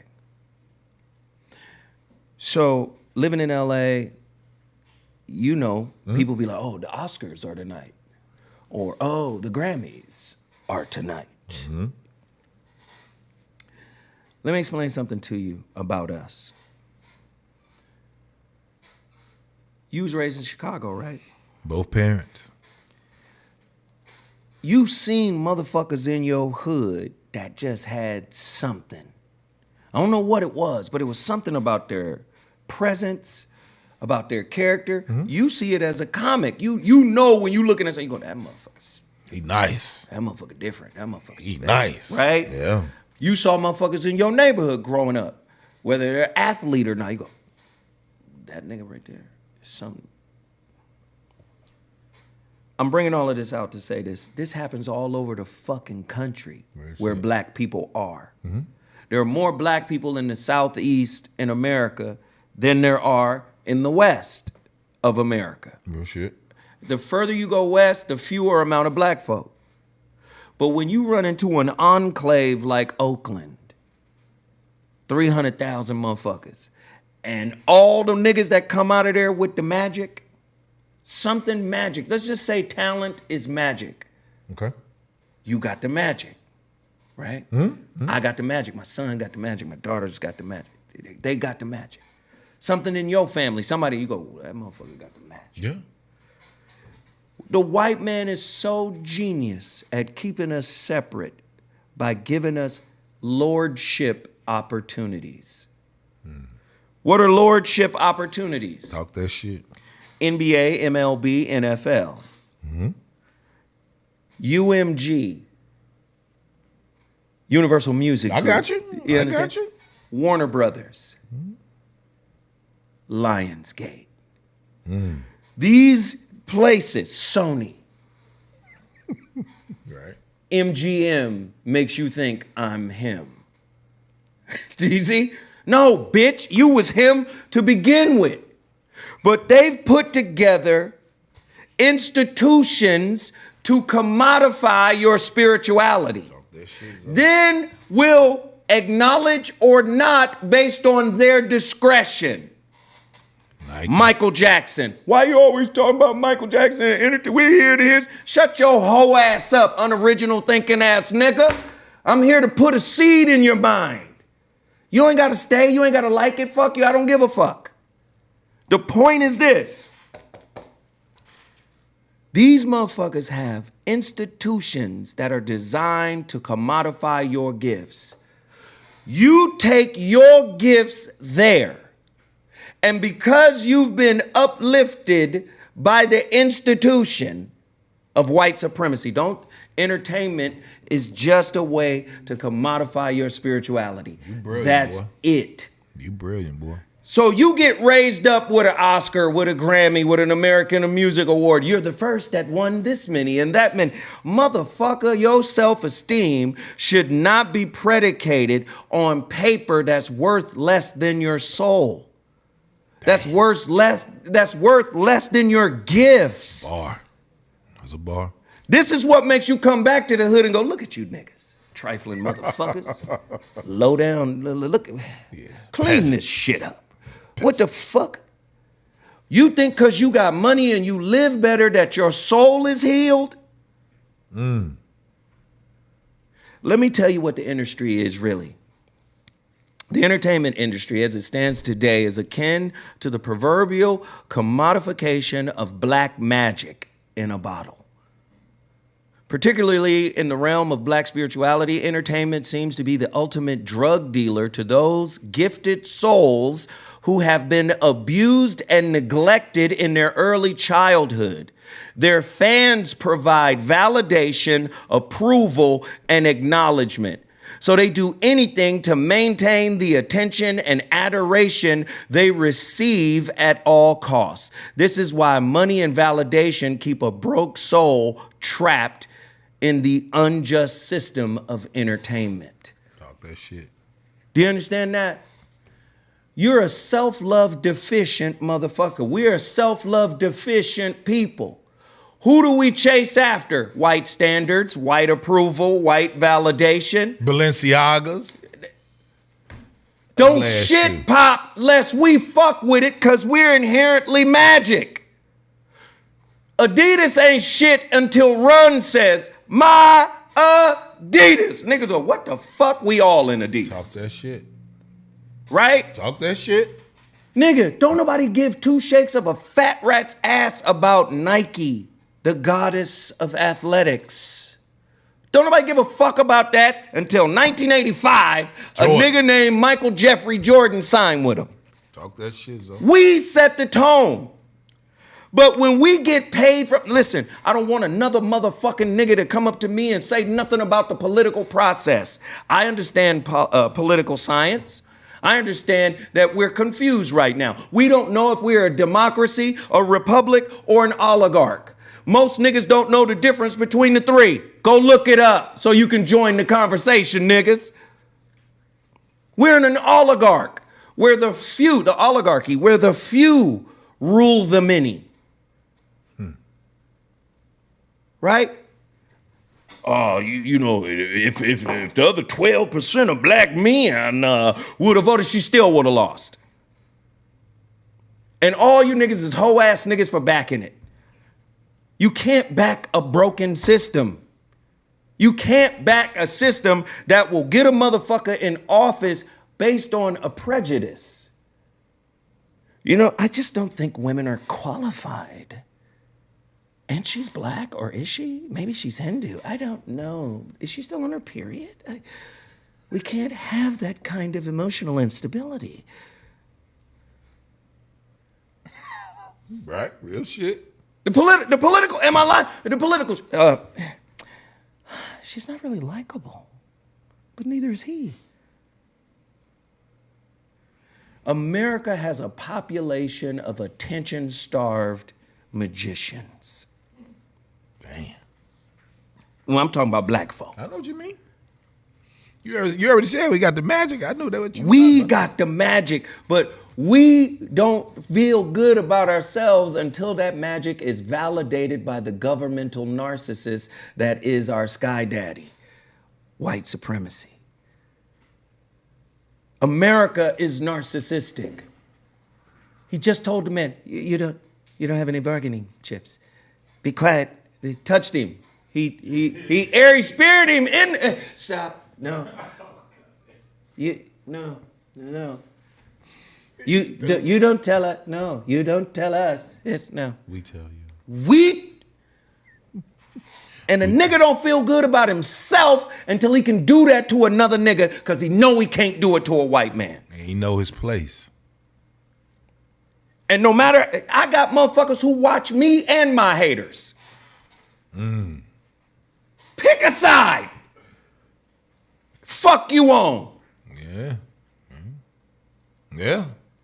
And why would you hate me if I've never done anything to you? Well, it's the knowledge, it's how you look, it's, you know, your thought process. And a lot of people, I mean, a lot of niggas are, we don't like each other. It don't matter. I never had a pair of Michael Jordans a day in my life, but that don't mean I hate Michael Jordan. I just never did it. I'm saying we don't know why we don't like each other. All I know is We don't like 1987.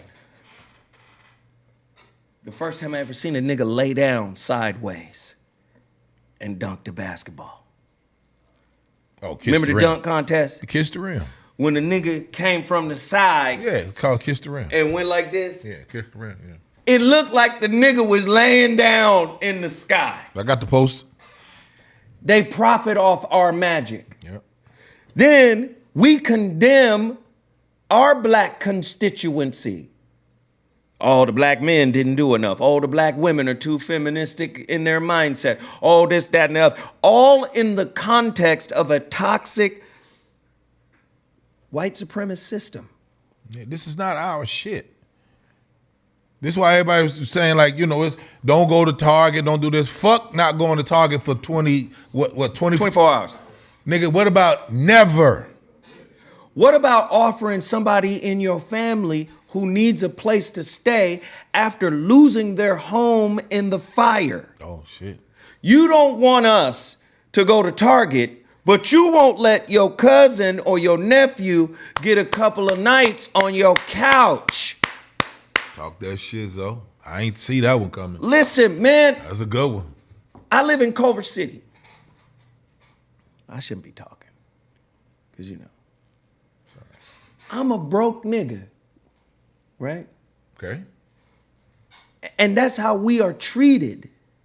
Because please understand. I'm basically, what do they call it? Middle class. I got a $600,000 condo in Culver City. That's where I live. Right? You was there when I bought the motherfucker. Yeah. Right? Oh, this nigga broke. And yes, that ain't shit in this economy. So go even deeper. Tone Talks just dropped a fucking video talking about how white wealth is so motherfucking vast that it is mathematically impossible to calculate. When you start breaking down the decimal points, right? There's 8 million white families that got 10 million, 10 M's or more. 8 million of them. Down from there, there's another 8 million that got 2 to 5 million. And we're not talking about their house. We're talking about liquid after everything else. There's another 8 million. You get to 24 million niggas. We have 24 million families now. That's still in the millions. Liquid. And niggas is calling other niggas broke. You can't call a man broke who raised his kids to a successful place in life. Talk that shit. That ain't on drugs. Or in prison. You can't say a nigga is broke who has the love, honor, and respect of their children. I chose my children over a bitch I was in love with. That's deep. Well, that's easy, though. No, not for a lot of niggas. Not for a lot of niggas? Okay. This is years ago when they was young. It was a crossroad. I said, nah. God, why you do this? Right? Why right now? Nah, I got to go with him and her and him. I got to go with my 3 Musketeers. Fuck it. Yeah, them yours. You understand? You got motherfuckers who don't know you who'll try to rake you across the coals as if they're the pontiff, the vicar of Christ, free of all evils. Show yourself. Show what you've done. Do you understand? Mm-hmm. Mm-hmm. We have to stop competing amongst each other, and we got to start working with each other. When I first heard Grady, I said, yo, say, nigga, you got to do radio. Shit. I said, bro, you got the radio voice, dog. You got to do radio. At the time, I'm the motherfucking program director. At Dash. Real shit. I said, yo, man, I'll give you a show if you want it. You don't see Marcus King, Jamie Foxx's manager, going, Zoe Williams gave me my radio station after the Foxhole went under. Zoe Williams helped me resurrect the Foxhole, a new iteration of it, at Dash Radio. That's one of my best friends. But have you heard him out there banging the drum? No. Remember when he tried to get me to come with him, and I was like, you could tell him. You said, nah, I'm going with Zoe. Shit, you know me way longer than Zoe. Nigga, you supposed to know. Oh, that go Grady. He out here. Come on, let's go. Nigga, you see me get right on it. Don't sit back, because I'm like, keep going. I ain't fucking with you. I'm just telling you right now, my mindset is this. If I see, whether it's a man or a woman, if I see any system dick licking, I ain't fucking with you. If you want some system dick licking or clit licking, I ain't fucking with you. You get to call me out on my imperfections as a man. That's fine. I'm an imperfect motherfucker. Yeah, I'm a volatile nigga too. Yeah, if I feel you've encroached in the wrong way, nigga, Mount Pinatubo, nigga.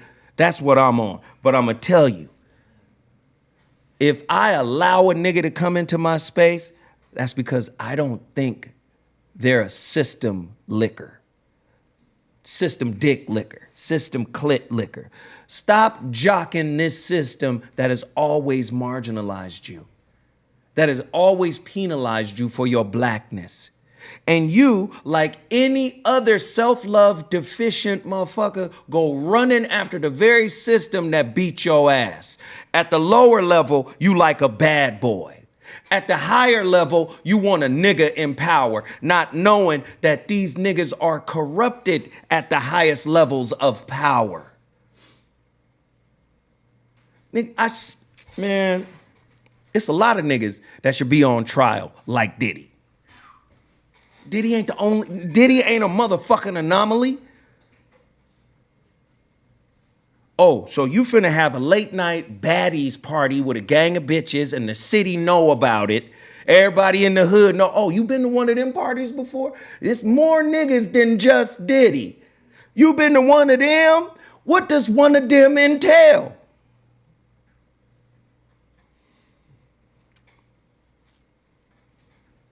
And it ain't just black. All you motherfuckers is perverted and broken, and you use your position of power to make weak men and bitches capitulate. And I've seen it. So we want to know what the fuck is going on with Zelensky and Trump. I'm going to tell you. Whatever they say is going on. Because both of them more powerful than your punk ass, because all you got is hate for your brother or your sister. Or your cousin. So whatever the fuck they agree on, your ass gotta go along with it, because you the ward of the state. Nigga. Fuck that shit. You robbing, nigga. You ain't gonna never be Batman in this world. You robbing. Do you think, I heard somebody say like, when you have these platforms and when people like yourself and the Stephen A. Smiths and when y'all get to talking at niggas, do you feel like Shannon Sharp don't talk like y'all do, but Stephen A. Smith will give it to you in the raw? Stephen A. is starting to get raw and raw and raw. And listen, the bottom line is politics is negotiation strategies for the disbursement of resources amongst organizations, right? Politics, do you understand? Whoever has control of the resources got the power. As a kid, you seen your auntie date a dope dealer and it was okay? That's a corrupt bitch. If you let your fear for lacking security make you put your integrity to the side, yeah, you know what he doing. How many mamas knew what them niggas was doing in the streets? all of them.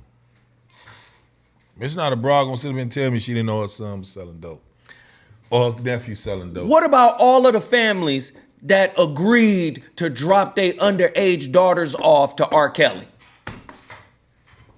Hey, yeah, shit. And they said they put up a show. This how cold Anglos are with niggas. We gonna do a TV show called Surviving R. Kelly. And the nigga bitches was like, yeah. Now, while that's going on, the flip is Michael Jackson. Real shit. The flip is Michael Jackson. They got the FBI on Michael Jackson. Why? We gotta find something. Because if we could find something, we could uproot some shit that has never happened before. Niggas is in business with the toxicity. Hey, R. Kelly, my daughter can hum. I will drop her off at, she's 12. Don't matter, just don't bite. On the flip side, the white man said, wait a minute, this nigga done tapped into music real estate. Yeah. Wait, he's on our side of the fence of the business. The infrastructure of the business. What the what? Hey. This nigga's the talent. Mike is telling the bosses in America, Tommy Mottola, shut the fuck up. I'm in business with your boss. We 50-50 partners. Shut up. You can't tell me what to do. Fuck out of here. Prince went the other way. Prince is saying, so wait a minute. You gave me an advance for those first 2 albums. I made a little money, put the money aside, started building a facility for me to record at. At his crib. So guess what I'm gonna do? Don't give me no more advances because I got a studio. So if your excuse is to give me money that I ultimately gotta pay back, don't give me the money. I'm recording this shit in my studio. So there is no overhead or cost. G shit. You see? Yes, sir. Prince went a different way, but it was still the same way. It was equity. They was on the other side of the fence. Nigga, I know I'm pulling your bitch ass out of destitution. Here's 60,000. I control your publishing for 35 years. Oh. I own your fucking masters. Forever. And when technology came along and uprooted that shit, they said, oh, 360 deal time. Because now, we don't own these physical brick and mortar spaces that sell the CDs, that distribute this. Ah, shit, it's all digital. Okay, so now we got to tap into monies that we never would have tapped into before. Right. Like what? Oh, guess what? Your tour bread used to be your bread. Not no more. Not no more. You signed 360 deal. Give me that. Yeah. Nigga, you a fucking prostitute and you like it. That's what entertainment is. Now, yeah. It is narcissistic black magic prostitution. The motherfuckers with the magic in them are fucking anxious, preoccupied, motherfucking lacking self-love and self-worth, so they get validation from the fans. Michael Jackson, the fans mean everything. Send me all the letters from the fans. I'm more comfortable on stage because he came from a toxic family. He got a competitive family that were fucking jealous that he came out with more portion of magic than them niggas.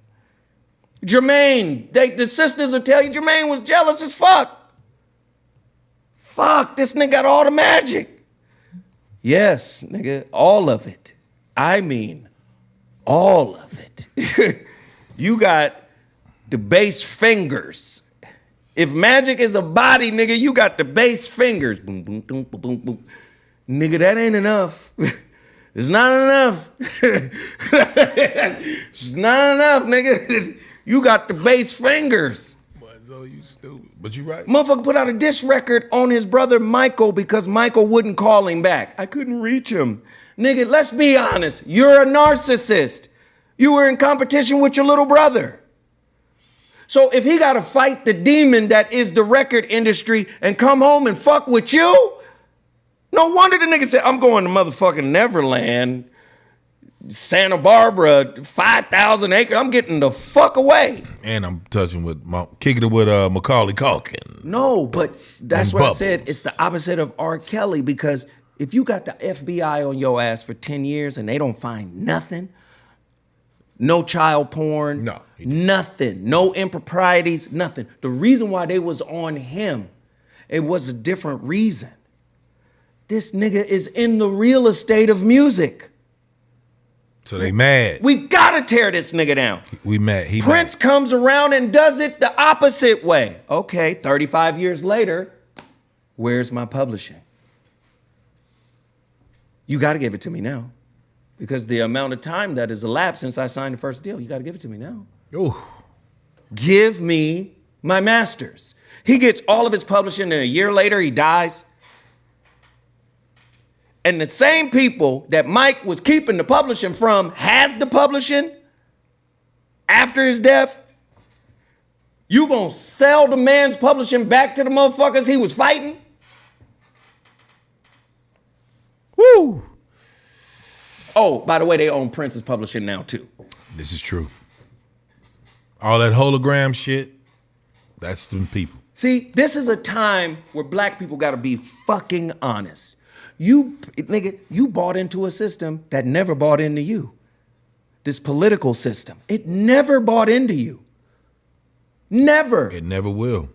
And you're looking at it today where a bigoted belief system can elect a motherfucker.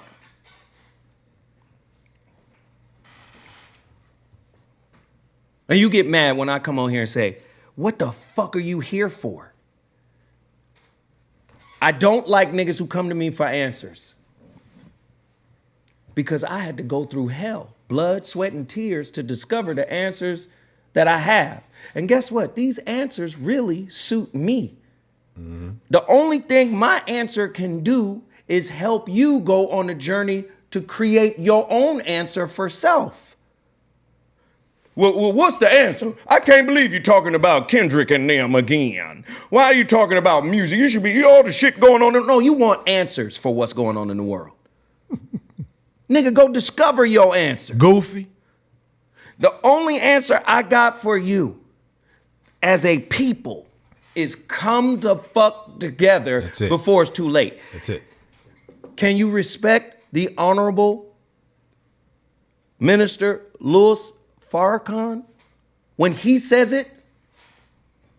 No, they don't. He been saying it for damn near 70 years. No, they don't. I say we come together. No, fuck that. I say, oh, wait a minute. Our whole idea about relationship is wrong. We want a motherfucker to save us from our unhealed wounds. That's not how it's supposed to work. You're supposed to heal the wounds through the mirror of relationship. You know how many the ones you've broke up with because they wouldn't bend the knee to your unhealed wounds, your old way of thinking? So many motherfuckers could have been the one if you would have stuck it out and healed yourself through the process, regardless of some of the missteps they may have made.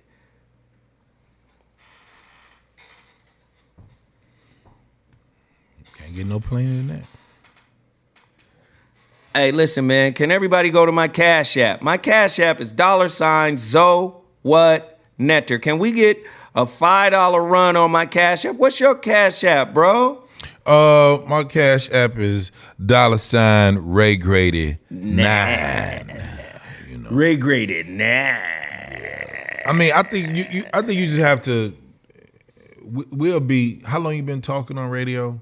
Nigga, 20 some odd years. So you got to look at if you did 20 and then OG been talking for, what'd you say, 60 years?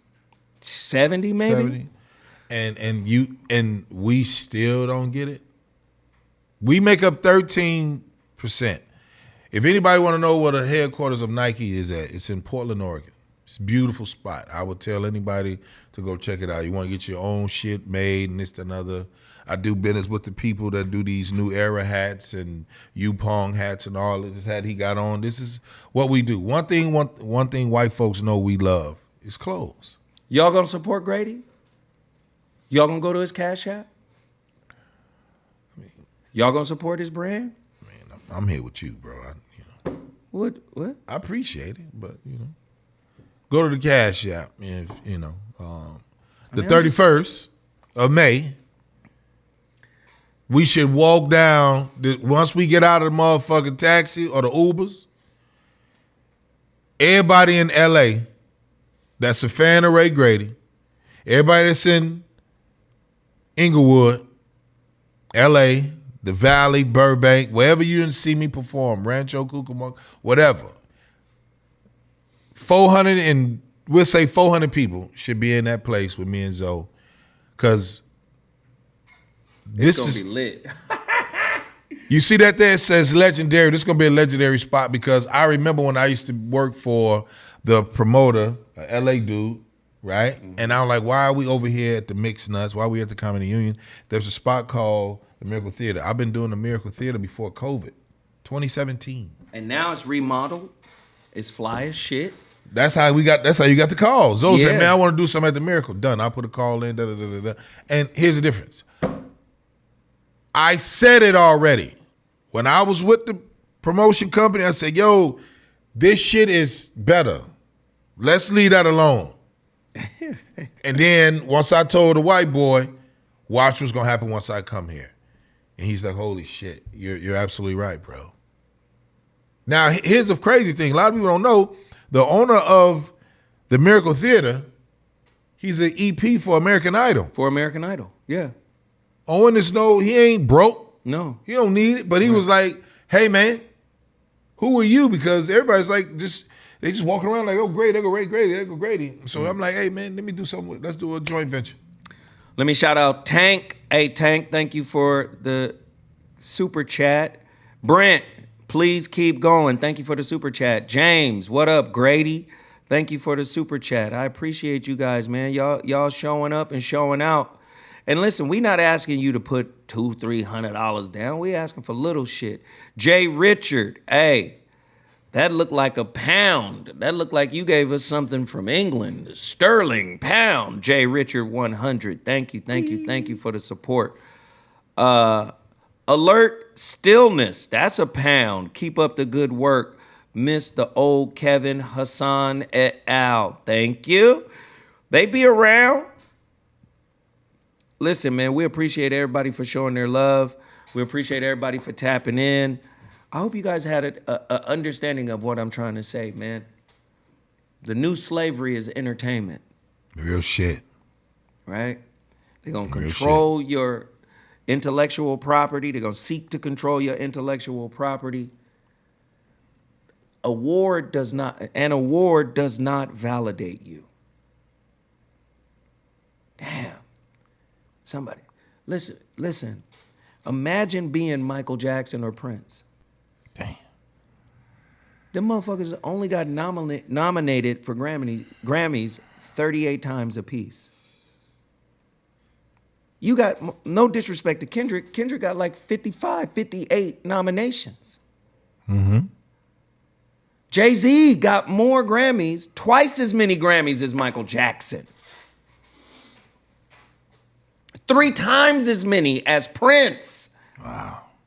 You gotta think, like, the system that they create to set up the system of validation, award shows. Then we go, you know what? Fuck it. They didn't acknowledge us. Let's do our own award show. The Source Awards. The Niglabic Awards. The NAACP Awards. Let's award ourselves. We should have been doing that from the beginning. And we should have been turning down their awards. Listen, our parents, when they didn't acknowledge Off the Wall, our parents should have been saying, hey, cut that shit we off. don't fuck with them. We don't fuck with them. That's what our parents should have said. Nah, y'all don't get to do that to him. Because y'all too close to motherfucking 60s and 70s. Black Panthers, Civil Rights Movement, they should have been like, nah, nope, we don't fuck with American Music Awards. We don't fuck with the Grammys. Do you understand what I'm saying? And now we got a brother like Kendrick who is pushing the intellectual narrative. Now you got to think. David Banner just said this. There's a whole young generation of kids that are now breaking lyrics down. What this nigga say? Hold on. Shout out to Coast Contra. Yeah. Razzcast Twins and you know them little niggas is up. That's what I'm saying. And I don't understand, like, not to cut you, but do we really like to see talent or do you like to see popularity, bro? Again, popularity is related to power. Talent cannot be comprehended by the average mind. That's why jazz is the least selling music art form, because motherfuckers don't comprehend the musical complexity of it. Okay. They don't know what a chord change is. They don't know what that is. So when they see a popular nigga, that equates to power. That power makes a pussy pop. That's a good one. You need him. You need him. The average man is in search of power. Goof ass nigga. He thinks power is through, he thinks acquiring it is through external acquisition. What I got, where I live, what I drive. No, your power is internal. All day. And just because you don't sing, rap, dance doesn't mean you don't have internal magic like the artist. Do you see? Yeah. I mean, it's almost like it's just we just never think we enough, bro. That's why we can't That's fuck with self-love each other. deficient. We just don't think like why the fuck y'all fuck with that nigga and this over here? It was just like when the What's dude up with that nigga over there, huh? when we was at the Cigar Lounge and Buddy say, you know, who you think is funny and you know, you think this guy is funny and I was like, all of them funny. It's just when new niggas are just new niggas, they just new niggas. So That's it. when certain people that come in the game, like when the T.I. came in the game and you got Blake Griffin call himself a comic. You got Ron Artest call himself a comic. You got Roger. Really? Oh, my mom and daddy, yeah. Ron Artest is doing comedy? Yeah. Him, shit, I didn't Big know. Dog, Glenn, Baby Davis. What? It's one more. I said Blake Griffin, right? All right, so boom. Blake Griffin. Rajon Rondo. So here's the difference. We let anybody in our line of work as comics because our shit is tough. Okay? It ain't easy to be no damn comic. So our shit is tough. First of all, it's tough to get on stage. It's tough to get in that venue. It's tough to make people laugh when they just like I was telling the young nigga, like nigga, the life expectancy of a comic is 30 fucking seconds. The life expectancy of him being accepted by the room is 30 fucking seconds. So why the fuck, if you saying Mr. Fab saying he finna do comedy tonight, none of the comics be like, you a new nigga. You go to the back of the door, you go outside, you are not with us. And that's what we don't do in our shit, but because until they get humble, and they will get humble, which means they're gonna bomb. Isn't that what happened with Godfrey and T.I.? Like, T.I. and Godfrey, I felt like Godfrey was caking for dude, right? Instead of really being mean like how comics really are. He was still giving him, his props, and he shouldn't have. But, you know, I don't know Godfrey, but I do know Tip. After T.I. did the Barclays, and he saw no one is special in this bitch we call stand-up. You will respect it day in, day out. When Eddie Murphy decides he want to come out of stand-up, guess what's going to happen? At the back. Go to the bottom. You start, this is how it goes. When you get funny, go up. Do your special. You're supposed to go back down and go to the rooms. And this is why none of these niggas are really funny when y'all see them from being 5 million on Instagram, whatever, YouTube, then you watch them in a comedy club for an hour, you're like, oh, Buddy ain't got it. Right? Buddy ain't got it. And the reason being because they feel like they already known, they're popular, they don't have to do the work. So this is where I blame the fans. You niggas don't tell them, I want to see you do the work, little boy. Little boy. Right? So when your dyke ass say, I want to do this, and then you come over here, no, you good. I just think we just have this whole thing of we don't want to upset them. Instead of them know, like, look, nigga, you'll never be what I am because you don't respect it. You just look at it like, hey, the craft, yeah. Respect the craft. I'm such and such, and I feel like I should get this. Like when he was talking about the Ryan Davis. Yeah. I think Ryan Davis is hilarious. But what did I tell you? You was like, well, you explain what you're explaining now. Yeah, he's a Facebook dude. You were talking about how he came into it. Yeah. If I'm not mistaken. Yeah. Yeah. You gotta do the work. We don't know you in the streets. We don't know you in the clubs. We don't know you in the sections. Fuck take social media out. And I think a lot of the elders be like, man, how come I ain't getting no shots? Like, no, it's not that Ryan Davis can't be funny. We just know he caused a rift in the comedy world where he'd be like, hey, Chicago comics is this. This person, this person, this person. All the comics that didn't get an honorable mention by the nigga. Yeah. He mentioned my name. He gon' mention my name.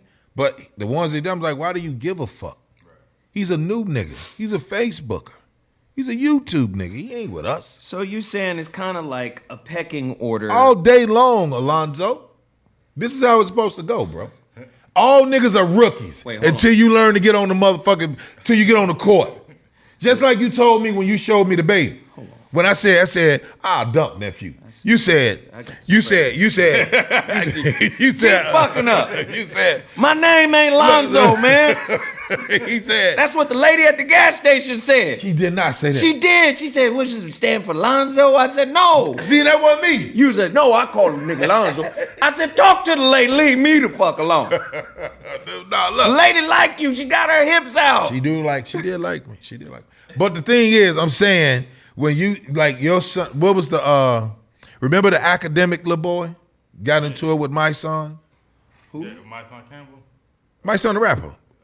When they got into it on 50, the $1 million worth of game, yeah? Her son Campbell. Yes. So Buddy say, my son tells academic, stop you telling niggas you're a culture vulture and you telling the young niggas to slide, which means he talking about my city. DJ Academic got big on dissing Chirac kids. Didn't right? know that. So my son was like, I don't fuck with you, this, that, and the other, blah, blah, blah. They just did their little back and forth. Right? The crazy shit was, though, he was right. I'm listening. But Gilly and Wallow telling Shorty, apologize to my son on the phone because he don't chase no ambulance. The little boy felt like, because Gilly, Wallow, and my son do not fuck with the internet. The fag, watch him, he smirked. See, he smirked like, Ray they don't Brady like that. done pulled my show into the drama. I don't know none of these people. But here's the difference. They black men. Uh-huh. They have a voice in the space. Uh-huh. DJ Academic used to be with Joe Button Oh, really? on Complex. I didn't know that. But because Erykah Badu sunned the nigga, Ooh. she kept telling him, you know what, you remind me of somebody. You keep reminding me of somebody. So DJ Academic like, man, this is the queen. Well, you got the Palo Santo things in the mouth and the sage is going. And then at the end, she was like, Jerry, you look like Jerry. Remember Jerry? Thomas! Erykah Badu called the nigga Tom and Jerry, nigga, on Complex. And Joe Budden do just like that. Everybody's like stuck, even Academic. Because the bitch said, I'm sick of you, niggas like you. Ooh. Do not bring us together as a consciousness and be like, we the energy, not them. But let me go back a little bit. Thomas! That's what she called him, nigga. I want you to think very clearly. Yes, Grady and I are passionate All day. about what we talking about. But before you say fuck them niggas, which is your natural proclivity, before you do that, think about all the shit you allow this demonic system to get away with before you try to punish me with your absence. Because it ain't really a punishment if you haven't reached the level of consciousness to kind of understand that sometimes, man, the universe will put you in front of somebody that's going to call you on your shit whether you ready to hear it or not. And for how many years, this is what the ZoWhat show has been about. We have been the template for many of the shows that have come out. Mansions, ZoWhat Mornings. No, Man. you been. No, You been. I understand. I'm not finna get up here on your platform and say, we, nigga. I'm up under Well, you. I'm saying we because You been that. yeah, but All right. all I'm As long as we saying got is that straight, bro. all I'm saying is, man, you can't hate on me if you taking from me. Bar. You can't hate on me That's a if you bar. taking from me. Larry Hoover. If you learning from me, if you growing through my show vicariously, through osmosis, through your observation. Oh, this how Zoe set it up. Do you understand what I'm saying? And many of them have done that. I'm not looking for no credit.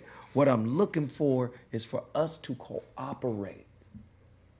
God damn, that's what unity is.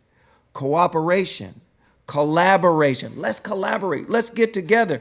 If we have a beef, reach out. Hey, man, You may have misunderstood. I may have misunderstood. Let's talk. But what I'm not going to do is be stolen from and marginalized at the same time by the thief. Don't steal from me.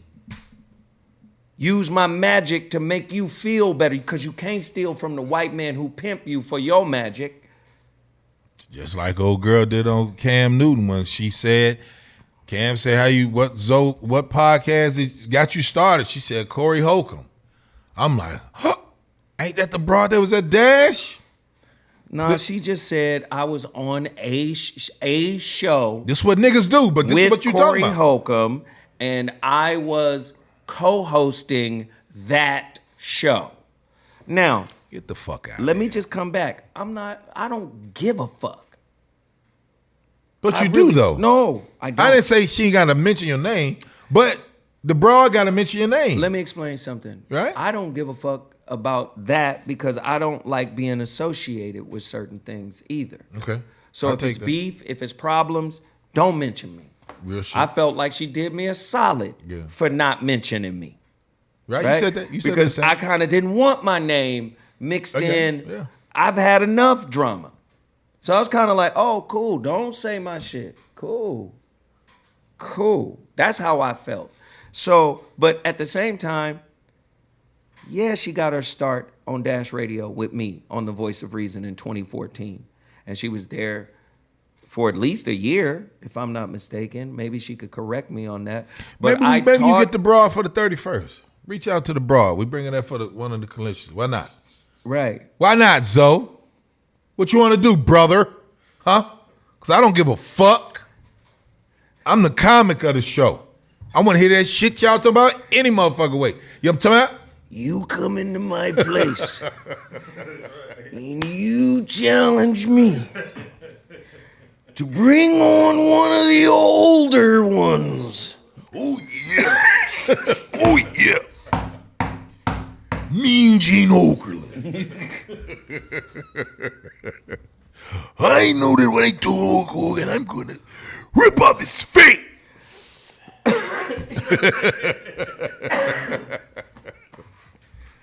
You son of a bitch. Oh, yeah. Ultimate Warrior, you got it from me. Yeah, baby. Slim Jim. Elizabeth cheated. She cheated on me. Oh, yeah. Ooh, yeah. Dusty Rhodes, this is for you. Dusty Rhodes, like, how the way you gonna go, baby? Dusty Rhodes. Dusty. How you wanna go, baby? Head to the back, baby. You ain't never seen nobody fly as me, baby. You up to about? Listen here, Mean Gene. What are you gonna do when 140,000 Hulkamaniacs are running wild on you? What are you gonna do? Oh, yeah. Oh, shit. Woo, shit, boy, you stupid. Hey, man, listen, I love everybody for tapping in. You stupid, boy. We appreciate everybody for showing up. Oh, man. This has been the ZoWhat Morning Show. We don't know everything. We be making mistakes, getting facts wrong. I'm just saying, out of all of the chaos that's going on in the world, if there's something you could take away from this show, just understand, we got to heal our differences. Whatever they may be, we got to heal our motherfucking differences and find a way to come together, work together, collaborate, cooperate, and build something together while this shit is going on. Because I have a sneaking suspicion that it's going to get worse. What's happening in the world, the wealth gap, the economy, I just have a feeling weather, it's a lot of shit that's going to get worse before it gets better. And maybe you could say, oh, naysayer, doomsday, whatever. I just feel like we better come together on some level. All right? Yeah. Appreciate y'all. Don't forget May 31st. Tonight, KBLA Talk 1580. The Voice of Reason is back in the house with another fire topic. I'm going to holler at y'all in a little bit. Deuces. And we're off.